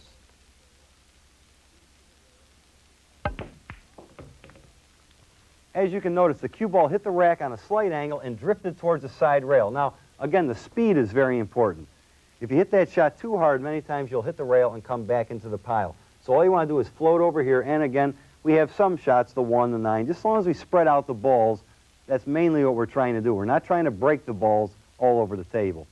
All right, let's look at hanging break shots. Now, these are great break shots because, for one thing, you can't miss the object ball. You know you're going to make the ball, but the cue ball control is very important. Now, when the object ball is hanging in the bottom portion of the pocket, like it is right here, then I normally try and keep the cue ball in this area. Now, when the object ball is hanging in this portion of the pocket, we change the cue ball position, which I'm going to show you right after this shot. But when the object ball, again, is hanging in the bottom part of the portion, I try and keep the cue ball on this side of the table. And all we're trying to do in this case is shoot the ball with a little bit of low left English, catch about half the object ball, hit the cushion, and all we're trying to do is just glance into the last 2 or 3 balls with speed to the side rail. So let's see if we can do that. Hitting the object ball a little low and a little bit of left English. All right, as you can see, we just try to catch the end balls. Now, I do have a shot at the 1 ball in the side pocket. Now, many times you hit this shot too hard, the cue ball is going to hit the rack, hit the rail, and either go way up table, possibly scratch, or whatever. Or, if I hit it even a little bit harder, I'm liable to stick right in the center of the pile. So what you have to make sure is you hit the shot with just enough speed to catch the last 2 or 3 balls with speed to the rail, and hopefully the cue ball should stay in this area for a nice shot. All right, now let's look at when the ball's hanging on the other side of the pocket. Now, again, when the object ball is in this portion of the pocket, I normally try and put the cue ball in this area. But because the object ball now is in this portion of the pocket, this is an easy shot to make, but this is a very, very tricky shot. Now, what happens is, this is a kind of a shot I like to say I take a chance on. It's the only time I'll ever take a chance. When I hit the 5 into the cushion, cue ball's going to hit the cushion, and we're trying to go into the 2 ball solid. But this shot is very, very tough to judge. So what I normally do is I try and just catch about 1/3 of the 5 ball, catch the rail, a little bit of right English, and go directly into the 2 ball. But I normally hit this shot very hard because the cue ball is liable to catch either the bottom portion of the rack or even the top portion of the rack and go way up table. Again, this is the only time I ever shoot a break shot and take a chance. So let's hit the shot real hard and see what happens. Okay, as you can see, I didn't quite catch the corner ball solid. I happened to catch the top of it. And again, we took a chance, meaning that I might have scratched in this corner pocket. But again, that's the only time I ever take a chance is when the object ball is in this portion of the pocket and I position the cue ball in this area. All right, what happens if your last ball, the object ball, is actually in the rack area? If I rack the balls, let's say the 5 is maybe in this area here, it's actually touching the rack. Well, what happens then is the object ball gets spotted up here at the head of the table. Now, a lot of times if I'm playing straight pool and I see the object ball is in the rack area, I'll be playing position to put the cue ball either in this center of the table, but if we imagine a line through the object ball and the rack, I want to stay about 3, 4, 5 inches either to the right of that line or to the left of that line. That gives me my best angle to pocket the object ball in the corner pocket, and then the cue ball is naturally going to go 1, 2 rails with speed to come down and just graze this side of the rack. Now, this really isn't a hanger of a break shot, as I would call it, but the shot does lay pretty natural. So let's see if we can do it. Hitting just a high ball with a little bit of right English. All right, as you can see, I came down, grazed the edge of the pile, and I did come up with a nice break shot. Now, if you remember earlier, we had a break shot similar to this. I could just cut this in, a little bit of right English, go into the balls, and I'm sure I'll come out with a nice shot. So always remember that shot when the object ball is in the stack.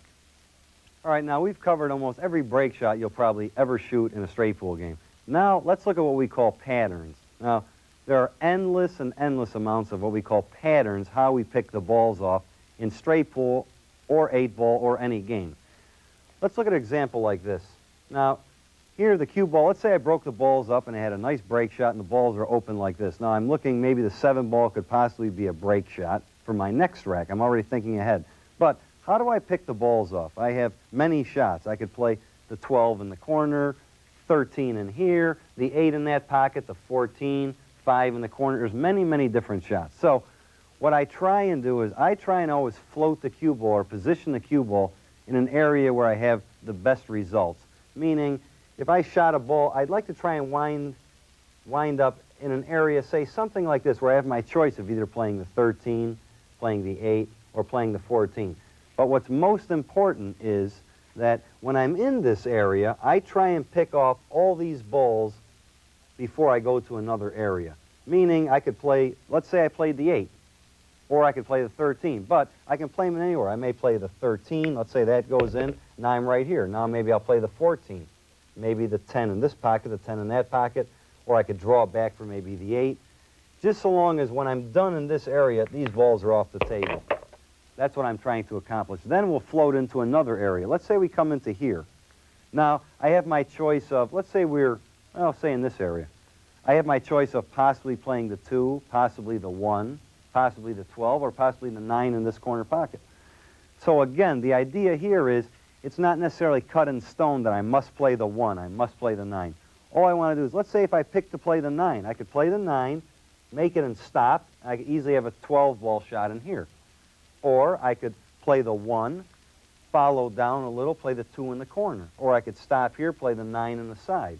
See, it really doesn't make any difference how you pick the balls off, just so long as when I'm done in this area, these balls are all gone. Then let's say we move to another area. That's what really straight pool is all about. It's not necessarily saying I'm going to play the 3, I'm going to play the 4, I'm going to play the 2, I'm going to play this.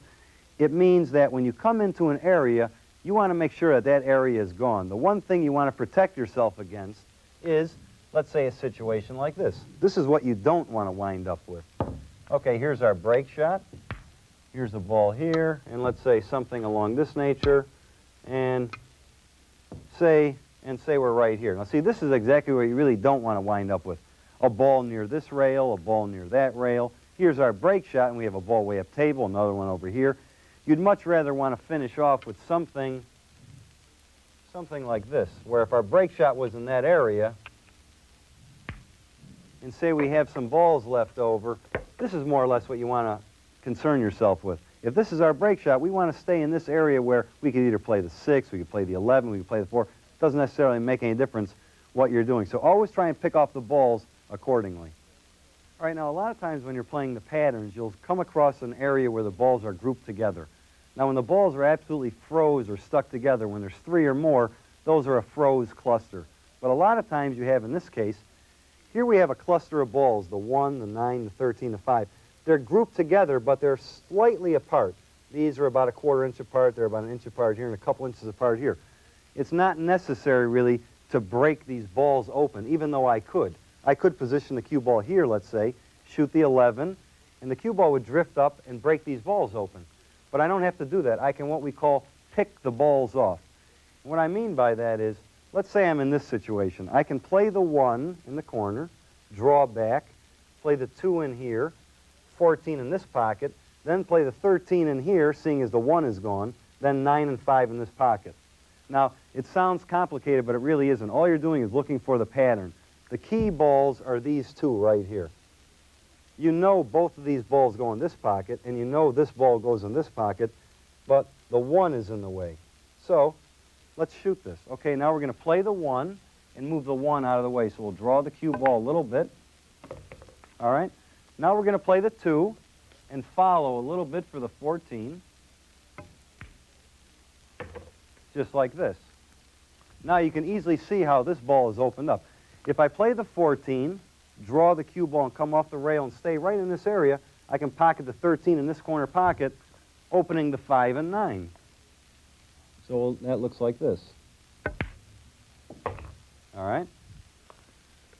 Now we'll play the 13. We have a perfect angle. Play a 13 and just stay right in this area.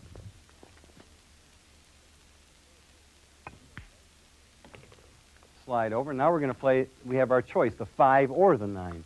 Now I could play the 5 and follow or draw. I elect to draw the 5. We have an easy shot on the 9. Then we can play for the 7 and hopefully have an 11-ball break shot. What we have to remember is when the balls are grouped in an area like, let's say they're like this, and this ball is here, instead of trying to break the balls open, try and position the cue ball in an area where you can pick the odd ball off, leave the cue ball here, and then pocket the other 2 balls. All right, now once you start running balls, the first thing you're going to start looking for is break shots. You're going to find that break shots, like we covered earlier in the tape, that's going to be most important because that's going to continue your run. Once you learn how to pick some of the balls off, you're going to start saying, boy, I want to run 10 balls, 20 balls, 40 balls, 80 balls. So it would be nice, the first thing I look for is, let's say the 1, the yellow ball, is our break shot.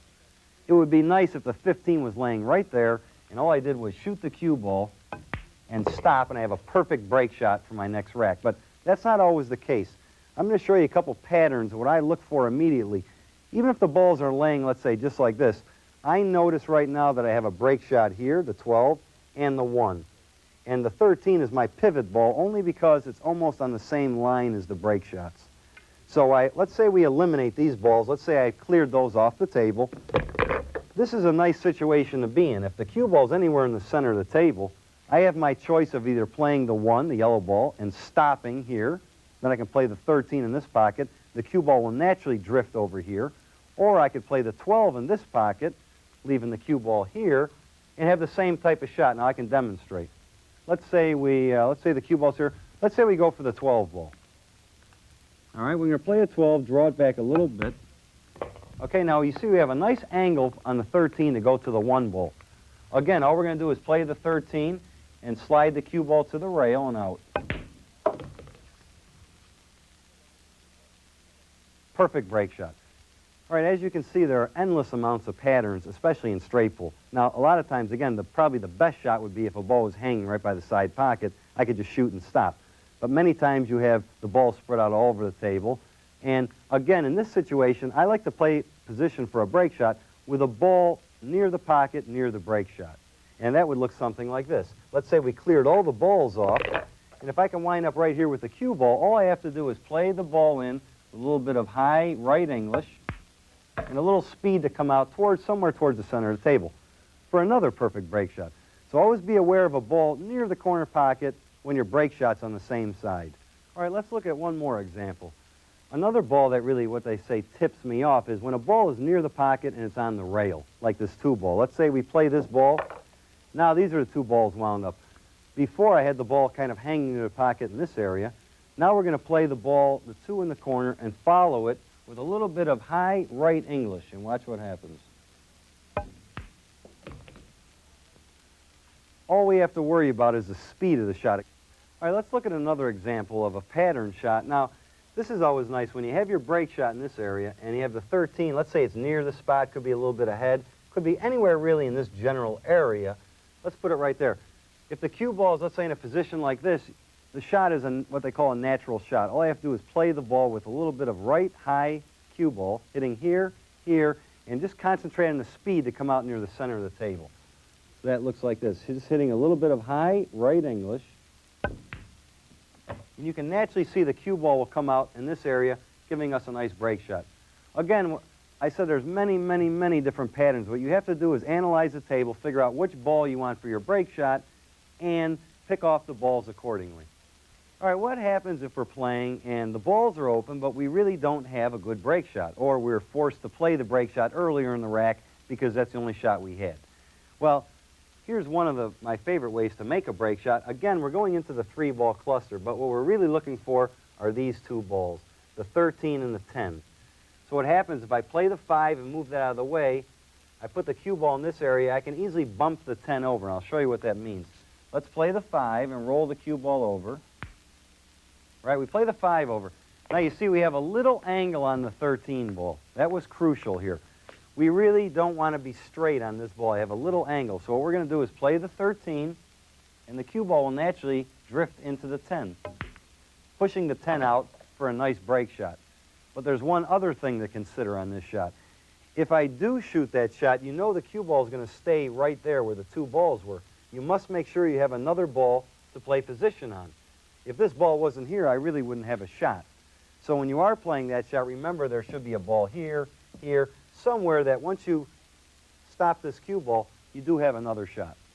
All right, here's a situation that comes up. What we're looking at is the 14 and the 10 are pretty much in a straight line. The 10 ball, as you can see, is in the rack. Now, I can play the 14. If I just follow the ball naturally off the rail, the cue ball should come over with speed to bump the 10 out in this area.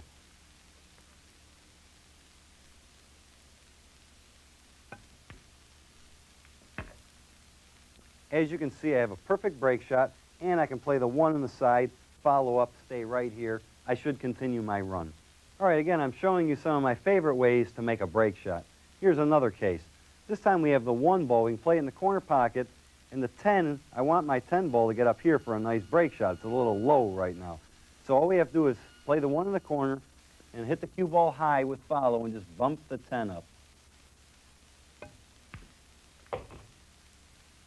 Just like that. You see the speed is very important. Then I can clear the rest of the balls off and I have a nice break shot. Here's a situation that comes up. Let's say we have a ball near the side pocket.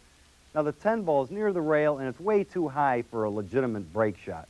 I'd really prefer to have the 10 somewhere in this area. So we can just play the 5. The cue ball is going to hit the cushion with a little bit of high left English with speed to bump the 10 in this area. So hitting it with a high ball, a little bit of left English. Or you can see the speed is very important, but I positioned the 10 ball in a perfect spot for a break shot to continue my run. What you have to remember is as you play this game longer and longer, you're going to start to see patterns and your game is going to improve. What you have to remember, the score means absolutely nothing in this game. I've been behind in a 150-point game, 145 to maybe 3 or less, and have come back to win the game because I know I can run 150 balls or more. So you can't play the score. When you get up to the table and you have an opportunity, you have to take advantage of it and don't let the score scare you. Keep practicing. I'm sure your straight pool game is going to improve a lot.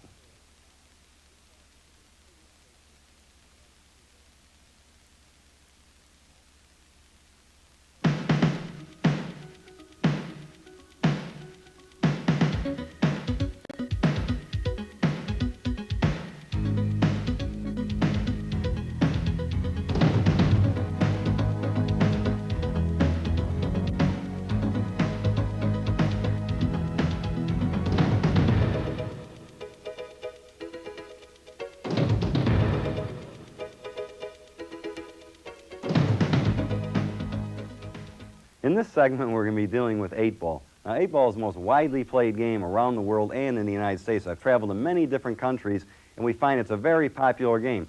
But we don't usually play it in tournaments too often because there are so many different rules, which we're going to cover a little bit later on. And plus, 9-ball is a much faster game, and it's easier to understand. There's too many safeties in 8-ball. Now, we've covered 9-ball and we've covered straight pool. You're going to find that the straight pool, patterns and position play is really going to be a big key factor in helping you learn how to play 8-ball. So let's get to it. Okay, let's look at the rack in 8-ball. Now, the 8 has to be racked right in the very center where you see it.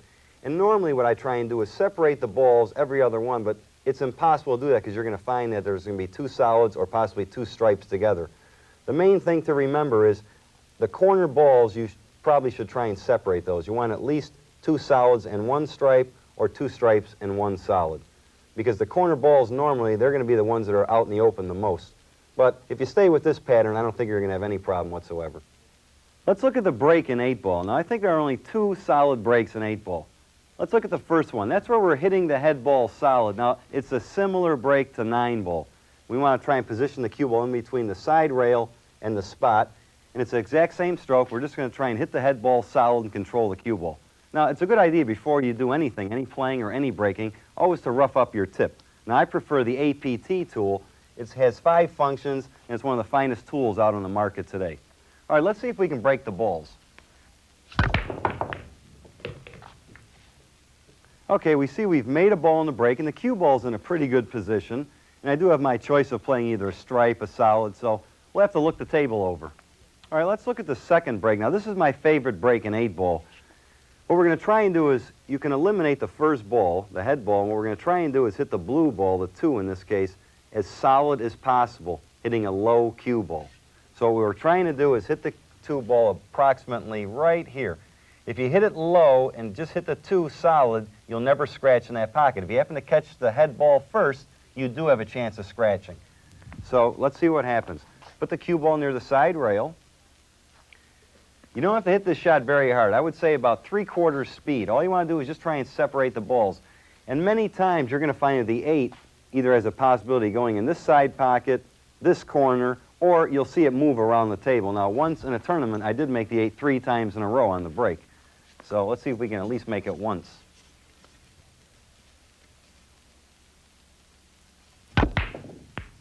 All right, now look at the 8-ball. Look at this. Ah! Well, there we go. That's an automatic win with the rules that I play. So let's try it again. Let's look at another break. Now, you're going to find that I've been staying to this side of the table because I'm left-handed. It just feels much more natural for me to stay in this area. I'm sure a right-handed player would shoot from this side of the table. But I still strongly suggest you stay in this area, close to the rail, try and catch the second ball solid. So let's see what happens.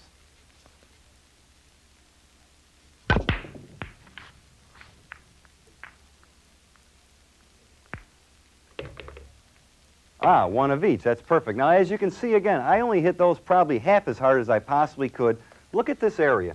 Look at the rack area. There is not 1 ball there. So that'll give you an idea of the speed of the shot. You necessarily don't have to hit it so hard that the balls go flying all around the table, just as long as you get a good spread. Now, I have my choice. I have plenty of shots. I'd feel good about this particular rack. All right, let's move on. Okay, let's look at the rules in 8-ball. Now, there are hundreds and hundreds of different rules, and they vary around the country and around the world. One of the reasons why we really don't play 8-ball in tournaments, the simple reason is the break is a determining factor. A lot of times, I played in tournaments where I broke the balls, made, let's say, 3 stripes on the break, and I can't hit a stripe ball. Or I've made 2 solids and possibly 1 stripe, and I can't hit a solid ball. Now, let's look at some of the rules. Now, a lot of places play, if you make 2 stripes and 1 solid, you must take stripes. And a lot of places play, you have your choice, which is the way I prefer to play. A lot of times, they also play the 8 has to go in clean, or if you call a kiss, it's allowed. A lot of places play that if you miss a ball entirely, it's either cue ball in hand or cue ball behind the line. Some places play you must spot a ball. As you can see, there are tons and tons of rules in this game. A lot of places play that if you knock a stripe, let's say in this case a solid, into a stripe, into a solid, and the solid goes in the pocket, that counts. And a lot of places play that doesn't count because you use a stripe ball. So again, you have to really be aware of your rules in 8-ball. I would suggest going to your local place that you play, tavern or a pool room, check out the rules, and shoot accordingly.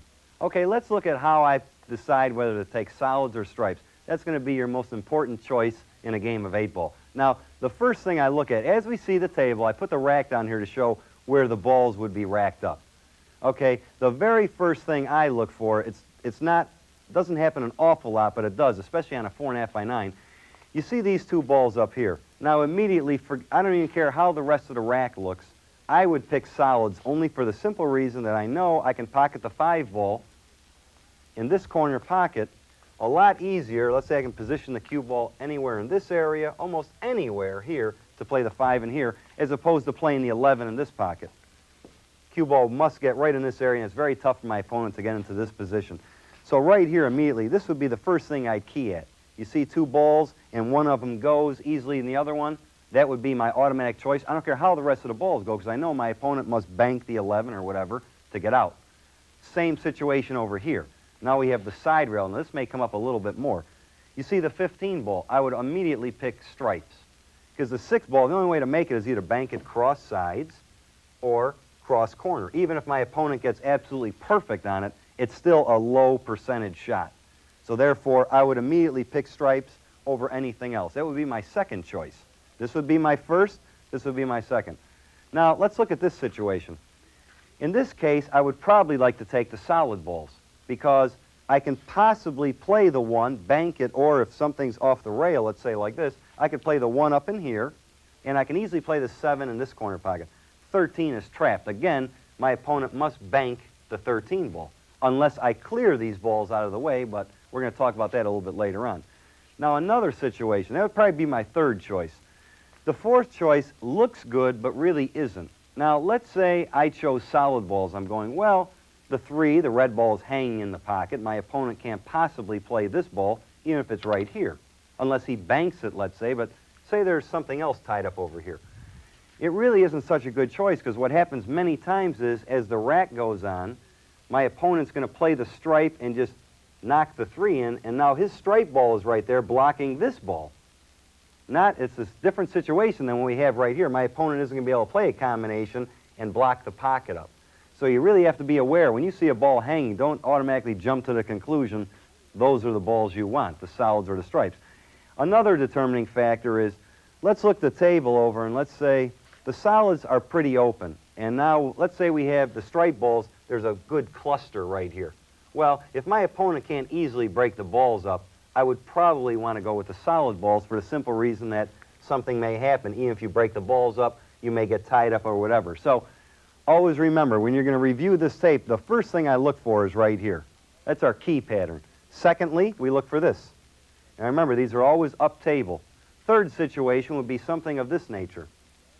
Fourth, which doesn't really look too good, but always keeping in mind a hanging ball is nice, except if your opponent can pocket your ball using one of his, and then hang his ball and tie your ball up.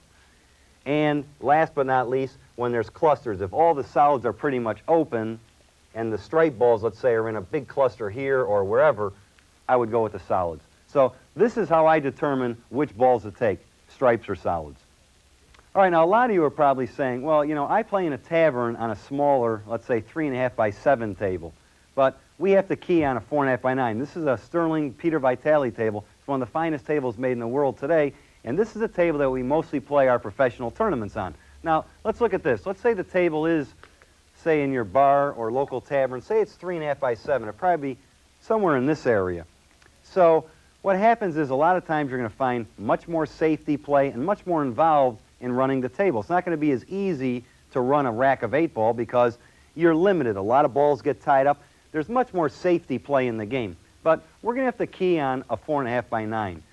So what we're going to try and do is you can still apply all the rules that we've used on a smaller table, but we're going to try and play most of our strategy on a 4.5 by 9. Okay, now we're going to break the balls, and we're going to try and determine which is better, stripes or solids.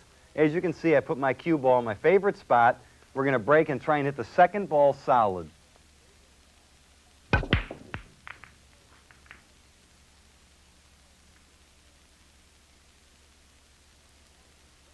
Okay, again, now we have our choice again. Well, let's look the table over. Okay, immediately what's catching my eye is the 7 ball, which is right here. Okay, now it doesn't go past the 12, the stripe ball right here, and the 7 doesn't go up the rail because the 11's in the way. Now, I can play the 11 in this pocket. The 5 is in front of the pocket, but the 11 still goes. So that would probably be my determining factor on which balls to choose. I would have to take the stripe balls in this particular case, only because the 7 is here. Now, everything really goes. These 2 balls go, these 2 balls go. The 10 may be a slight problem, but it has room to go up in the corner and to this side. When I'm shooting in this area, I may be able to bump the 3 out of the way. That would be looking a little bit later on. But all the stripes are open, and the 7 is securely locked in this area. I wouldn't have to even touch this ball or this ball until the very end. So again, that would be my determining factor why I would take the striped balls. You can see the difference between playing on a 4.5 by 9 regulation table 8-ball and playing on a much smaller table. Many times, especially the speed of pool that I play and many of the professionals, once the balls are open, generally you're looking to run out. So I'm figuring everything on the first shot wins the game. Now, depending on your ability, even if the balls are open, you may not be able to run the table, but if you, just like in the last rack, if you don't clear the ball out of the way, your opponent really has no opportunity to run out. So you have a tremendous advantage whether you run the table or if you only make 2 or 3 and miss. So you always have to remember that. All right, let's see another example.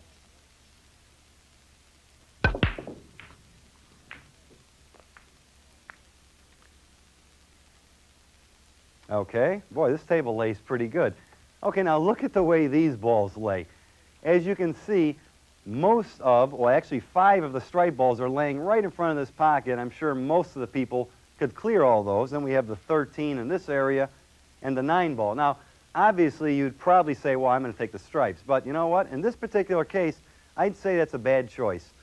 For the simple reason is you must play position on the 8 ball after playing the 9. You see the 9 and 8 are very far apart.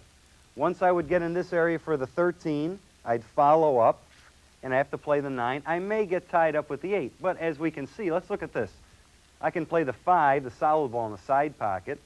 Then I could either play the 4, probably in the corner or in the same side. And once, I really don't have to move the cue ball anywhere. Once I get in this area, all my solid balls are surrounding the 8. So if I even were to get over here, I could play the 3 or the 6 or the 2, 7. I don't have to do too much movement. So I would say in this particular case, I would probably go with the solid balls. All right, let's see if we can practice what we preach. All right, we're going to play the 5 in the side pocket and just stop the cue ball. All right, now we're going to play the 4 and just follow the cue ball up a little bit, about a foot or so. All right. Okay, now we're in pretty good shape here. I can play the 2. You see all the balls go in the side pocket. So I think we're going to play the 2 and draw back a little bit, either to play the 3, the 7, or possibly even the 6 ball.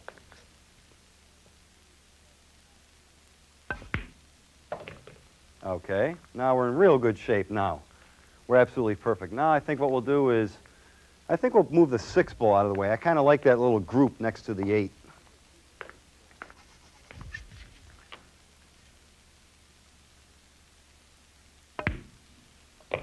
All right.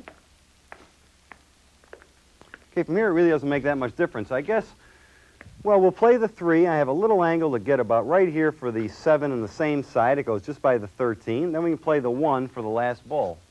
So we'll play the 3 and just slide a little bit. All right, now we'll play the 7. Now, actually, I could play the 7 and just about stop right there, or I could kind of float for the 1 on the side.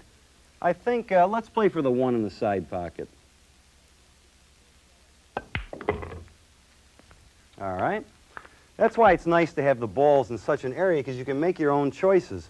Now, I could have played the 7 and actually stopped right there, and I had a little angle to drift down. So that's what's really important about when the balls are near the 8. Now, I guess we can just play the 1 on the side. I can pretty much stay right in this area, like this, and we have a nice shot on the 8 in this corner pocket. So, and we'll call it over there. How's that sound? Okay, we're on a roll, so let's see if we can keep it up.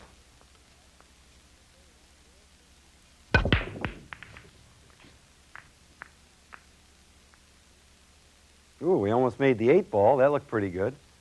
Okay. All right, I'm going to look the table over. Now, you see I didn't make a ball in the break. Well, it looks like the...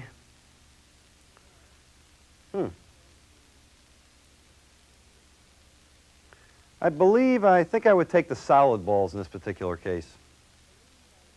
See, the 15 ball's kind of near the 6. Looks like that may not go. And my easiest shot is the 3 ball, so I think I'm going to stay with the solids. These are my last 3 balls we're going to play. Hopefully I somehow get on the 2. After getting something over here, follow up, play the 1 in the corner, then play the 8 in the corner. So really nothing is that dramatically tied up. All these balls go.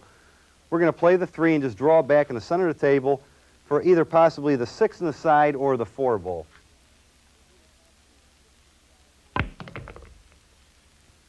Okay. Actually, the 7, I believe, even goes.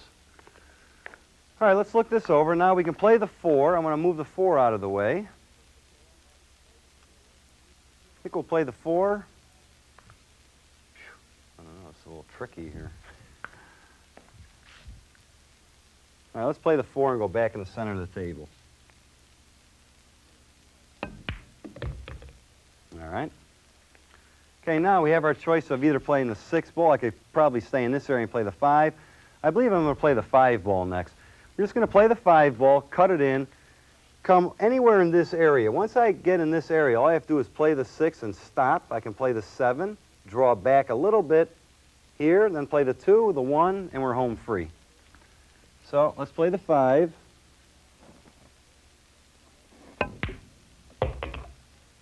All right. Okay, now when I play the 6, I want to make sure I kind of get straight on the 7. So we want to stay right about in this area. It wouldn't even be a bad idea if we bumped the 15. But we'll just try and draw it back a little bit. Okay, that's good. Okay, now all we have to do, you see I'm very close to the 15. All we have to do is play the 7, hit the cushion, and stay in this area. As we start running the balls more and more, I don't want to trap myself. So instead of trying to get cute and float in here, I'd much rather just stay right in this area and have an easy shot on the 2.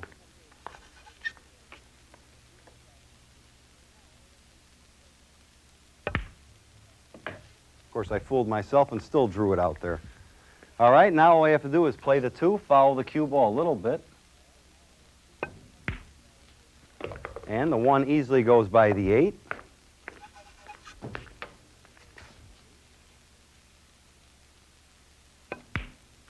And we'll try the 8 in that corner pocket. Okay, now you're going to notice that rack was a little trickier than most racks, but you have to be concerned. Once you saw I made a plan, then I kind of changed it a little bit here and there. You can always do that, especially when the balls are in a little group like this. Instead of, let's say in this case, playing the 12, then say I'm going to play the 10, you can always change your mind. That's why it's so good to always try and pick the balls when they're in a little cluster, play this group, then go to that group. That way you'll always assure yourself of getting a shot, and the runouts are going to be made a lot easier. I hope you've picked up some information for your 8-ball game. Now we've covered 9-ball, straight pool, and 8-ball. If you review this tape, I'm sure you're going to find segments that's going to improve your game. If you keep on practicing, I'm sure your game will get a lot better. Now, let's get to the fun part, the trick shots. This is 1 ball in each pocket. Now, the way to set this up is, normally I shoot right around this first diamond. I try and line up 2 balls approximately where the diamonds are, keep them about an inch apart. The next step is taking another ball and aiming it for approximately the bottom portion of the pocket, right where my cue is aiming. And what you want to be aware of is that the kiss in this area, the 15 ball, is actually aiming for the side pocket. So we can imagine a line this way, then make a 90-degree angle this way. Wherever that line goes, that's where the 15 should go. When we put these balls on, these balls should be aiming approximately about an inch or 2 away from the pocket. Now, many times these balls are going to throw a little different, so you can adjust them, but I'd say about 2 or 3 inches away from the bottom lip. Put the cue ball in the spot, hit it firm, and hopefully a ball goes in every pocket.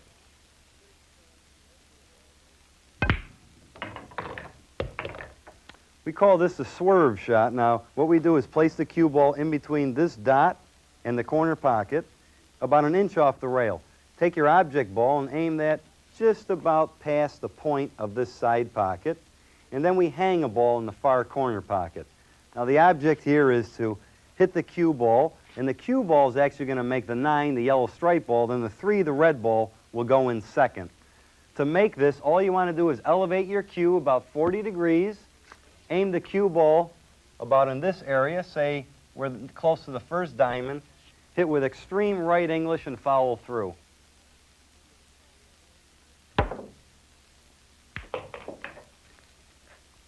We call this the magic shot because hopefully all 4 of the balls are going to disappear. The way to make this is You put one ball right on the spot. Then you take your next ball and aim it straight in for the corner pocket, making a straight combination, and normally in this position the kiss will go in this corner pocket. Then what we do is put the cue ball about in the center of the table, aiming one ball for the side pocket and aiming another ball for the side pocket. Both balls should be froze to the cue ball. And all we have to simply do is shoot directly at the solid ball and hit it hard. This is called the football shot. Now what we're going to try and do is pocket the 8 ball, the black ball, in the side pocket.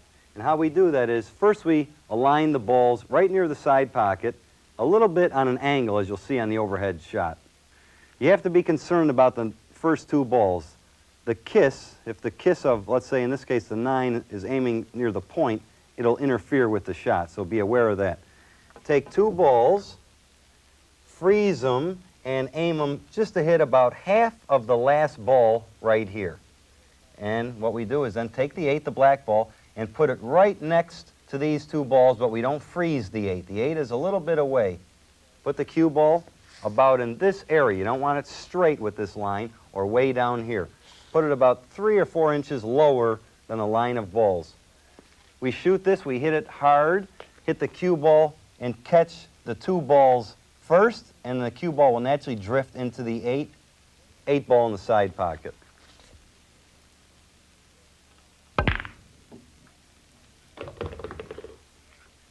This is called the cluster shot. First we'll put a ball in the spot, in this case the yellow ball. Then we freeze a ball next to it on this side, freeze a ball next to it on that side. Then we take 4 more balls, freeze them on the striped balls, but you want to make sure that they're, about a ½ inch apart from the 1, the yellow ball. Take another ball, put that right there. Again, make sure you have about a ½ inch apart. Take another ball, put that up there, and then take the last ball and put that one up there. Okay, so what we have is this little group of balls. Now, from the overhead shot, you're going to see the most important thing about this shot is the cue ball must be inside the line of the corner pocket and the side pocket. If the cue ball is over here, you can't make it. The cue ball must be to the right of this line. And the object here is we're going to hit the 13, the orange striped ball. It's going to double kiss the 1 and play the 1 ball in this corner pocket. There we go. Just hit the 13 straight on and hit it hard. We call this the under and over the bridge shot. The idea here is to pocket the 1 in the far corner pocket. The cue ball is going to jump over the bridge, then come back under the bridge to play the 3. Here's how we do it. We set the 1 and cue ball about straight in the corner pocket, about 6 or 7 inches apart. We put the bridge across the table, make sure there's enough room, and the edge of the 1 should be even with the bridge.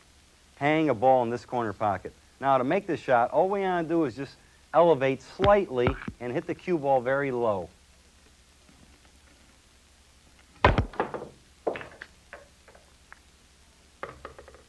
We call this the railroad shot, and you need 3 cues. You place the cues in the corner pocket much like this. You want a little gap right here for the side pocket and a bigger gap for the cue ball to come through. Once you've done that, take 2 balls and freeze them aiming straight for the side pocket, and make sure the 1 has a chance to go into this corner on a kiss. Then hang the 9 ball in the lower portion of the pocket. Keep the cue ball 4 or 5 inches away. We're going to hit this with a high right English. The speed is very important to come up and down the ramp.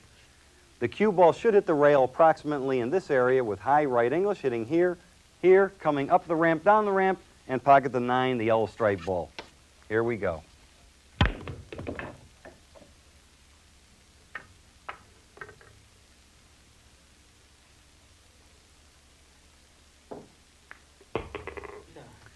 We call this the nickel shot. What we're going to do is you prop an object ball on a nickel wrapper. Then we cut about half of the wrapper off and put another object ball on it.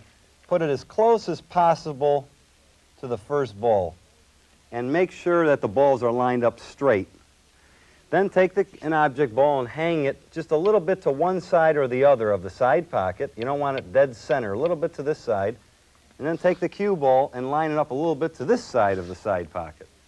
So what we're going to do is shoot right under the penny wrappers and try and hit the right side of the 3 We're going to play the 1, the yellow ball in that pocket, 2, the blue ball here, 3, the red ball on this side.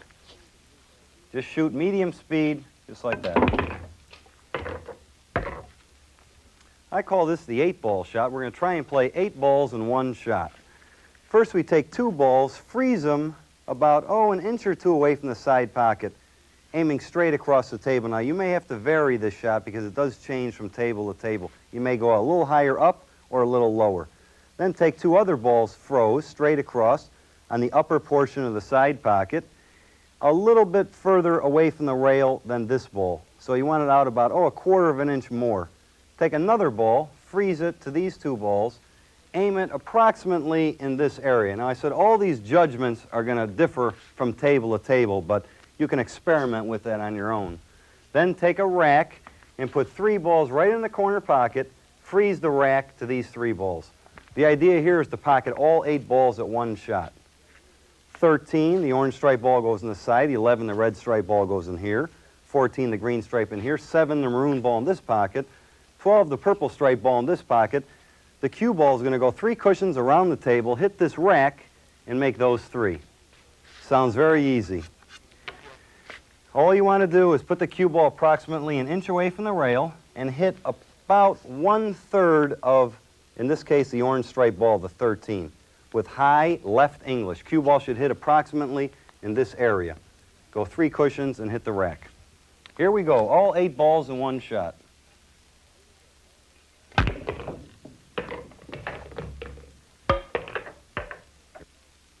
This is called the Evel Knievel shot. We're going to attempt to jump the 1 ball over all these balls. It's going to hit approximately here, then jump over the rack into the corner pocket. Now to make this shot, I usually put the cue ball right about in this area that you'll see on the overhead shot. You take the 1 or your object ball, put it about 3 or 4 inches away from the cue ball on 2 pieces of chalk. Then you have about the same distance from the cue ball to the 1 as the 1 to the beginning ball. That you put a row of balls. It can be anywhere from 3 balls to 10 balls. And the idea of the shot is you try and line it straight up for the corner pocket. We hit down on the cue ball firm, I would say about a 45 degree angle, and the cue ball should jump right into the 1. The 1 should jump over the balls and go in the corner. Here we go.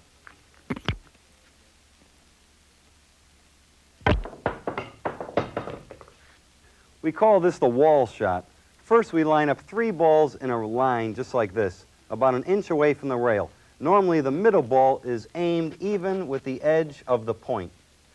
Then, we take 3 balls and freeze them approximately in between this diamond and this diamond along the rail, sticking out. Leave a gap of maybe 4 to possibly 5 balls, then put 2 or 3 more balls in this area. The object of this shot is we're going to try and play all 4 of these balls in one shot.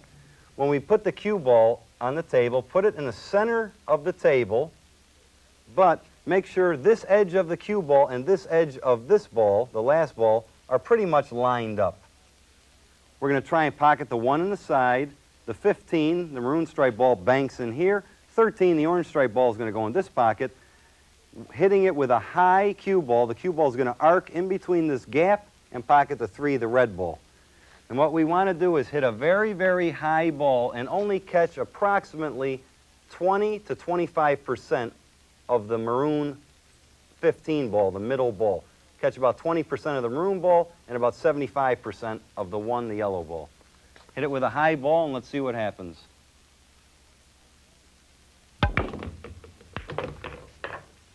I hope you've enjoyed my new video. I know I've had a lot of fun making it. I'm going to shoot my last trick shot, and this is called the out-of-the-mouth shot.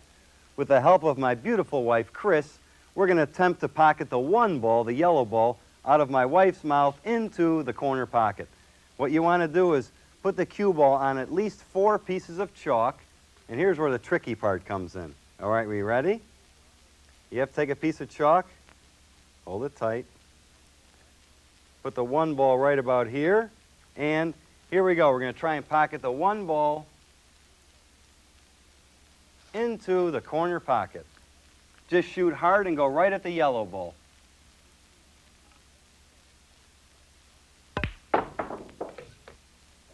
We should have just been like this, kissing, and then they can run credits and stuff. Huh? Or what? Everything was all right? Strip your clothes and jump on the table. Ah, it's okay?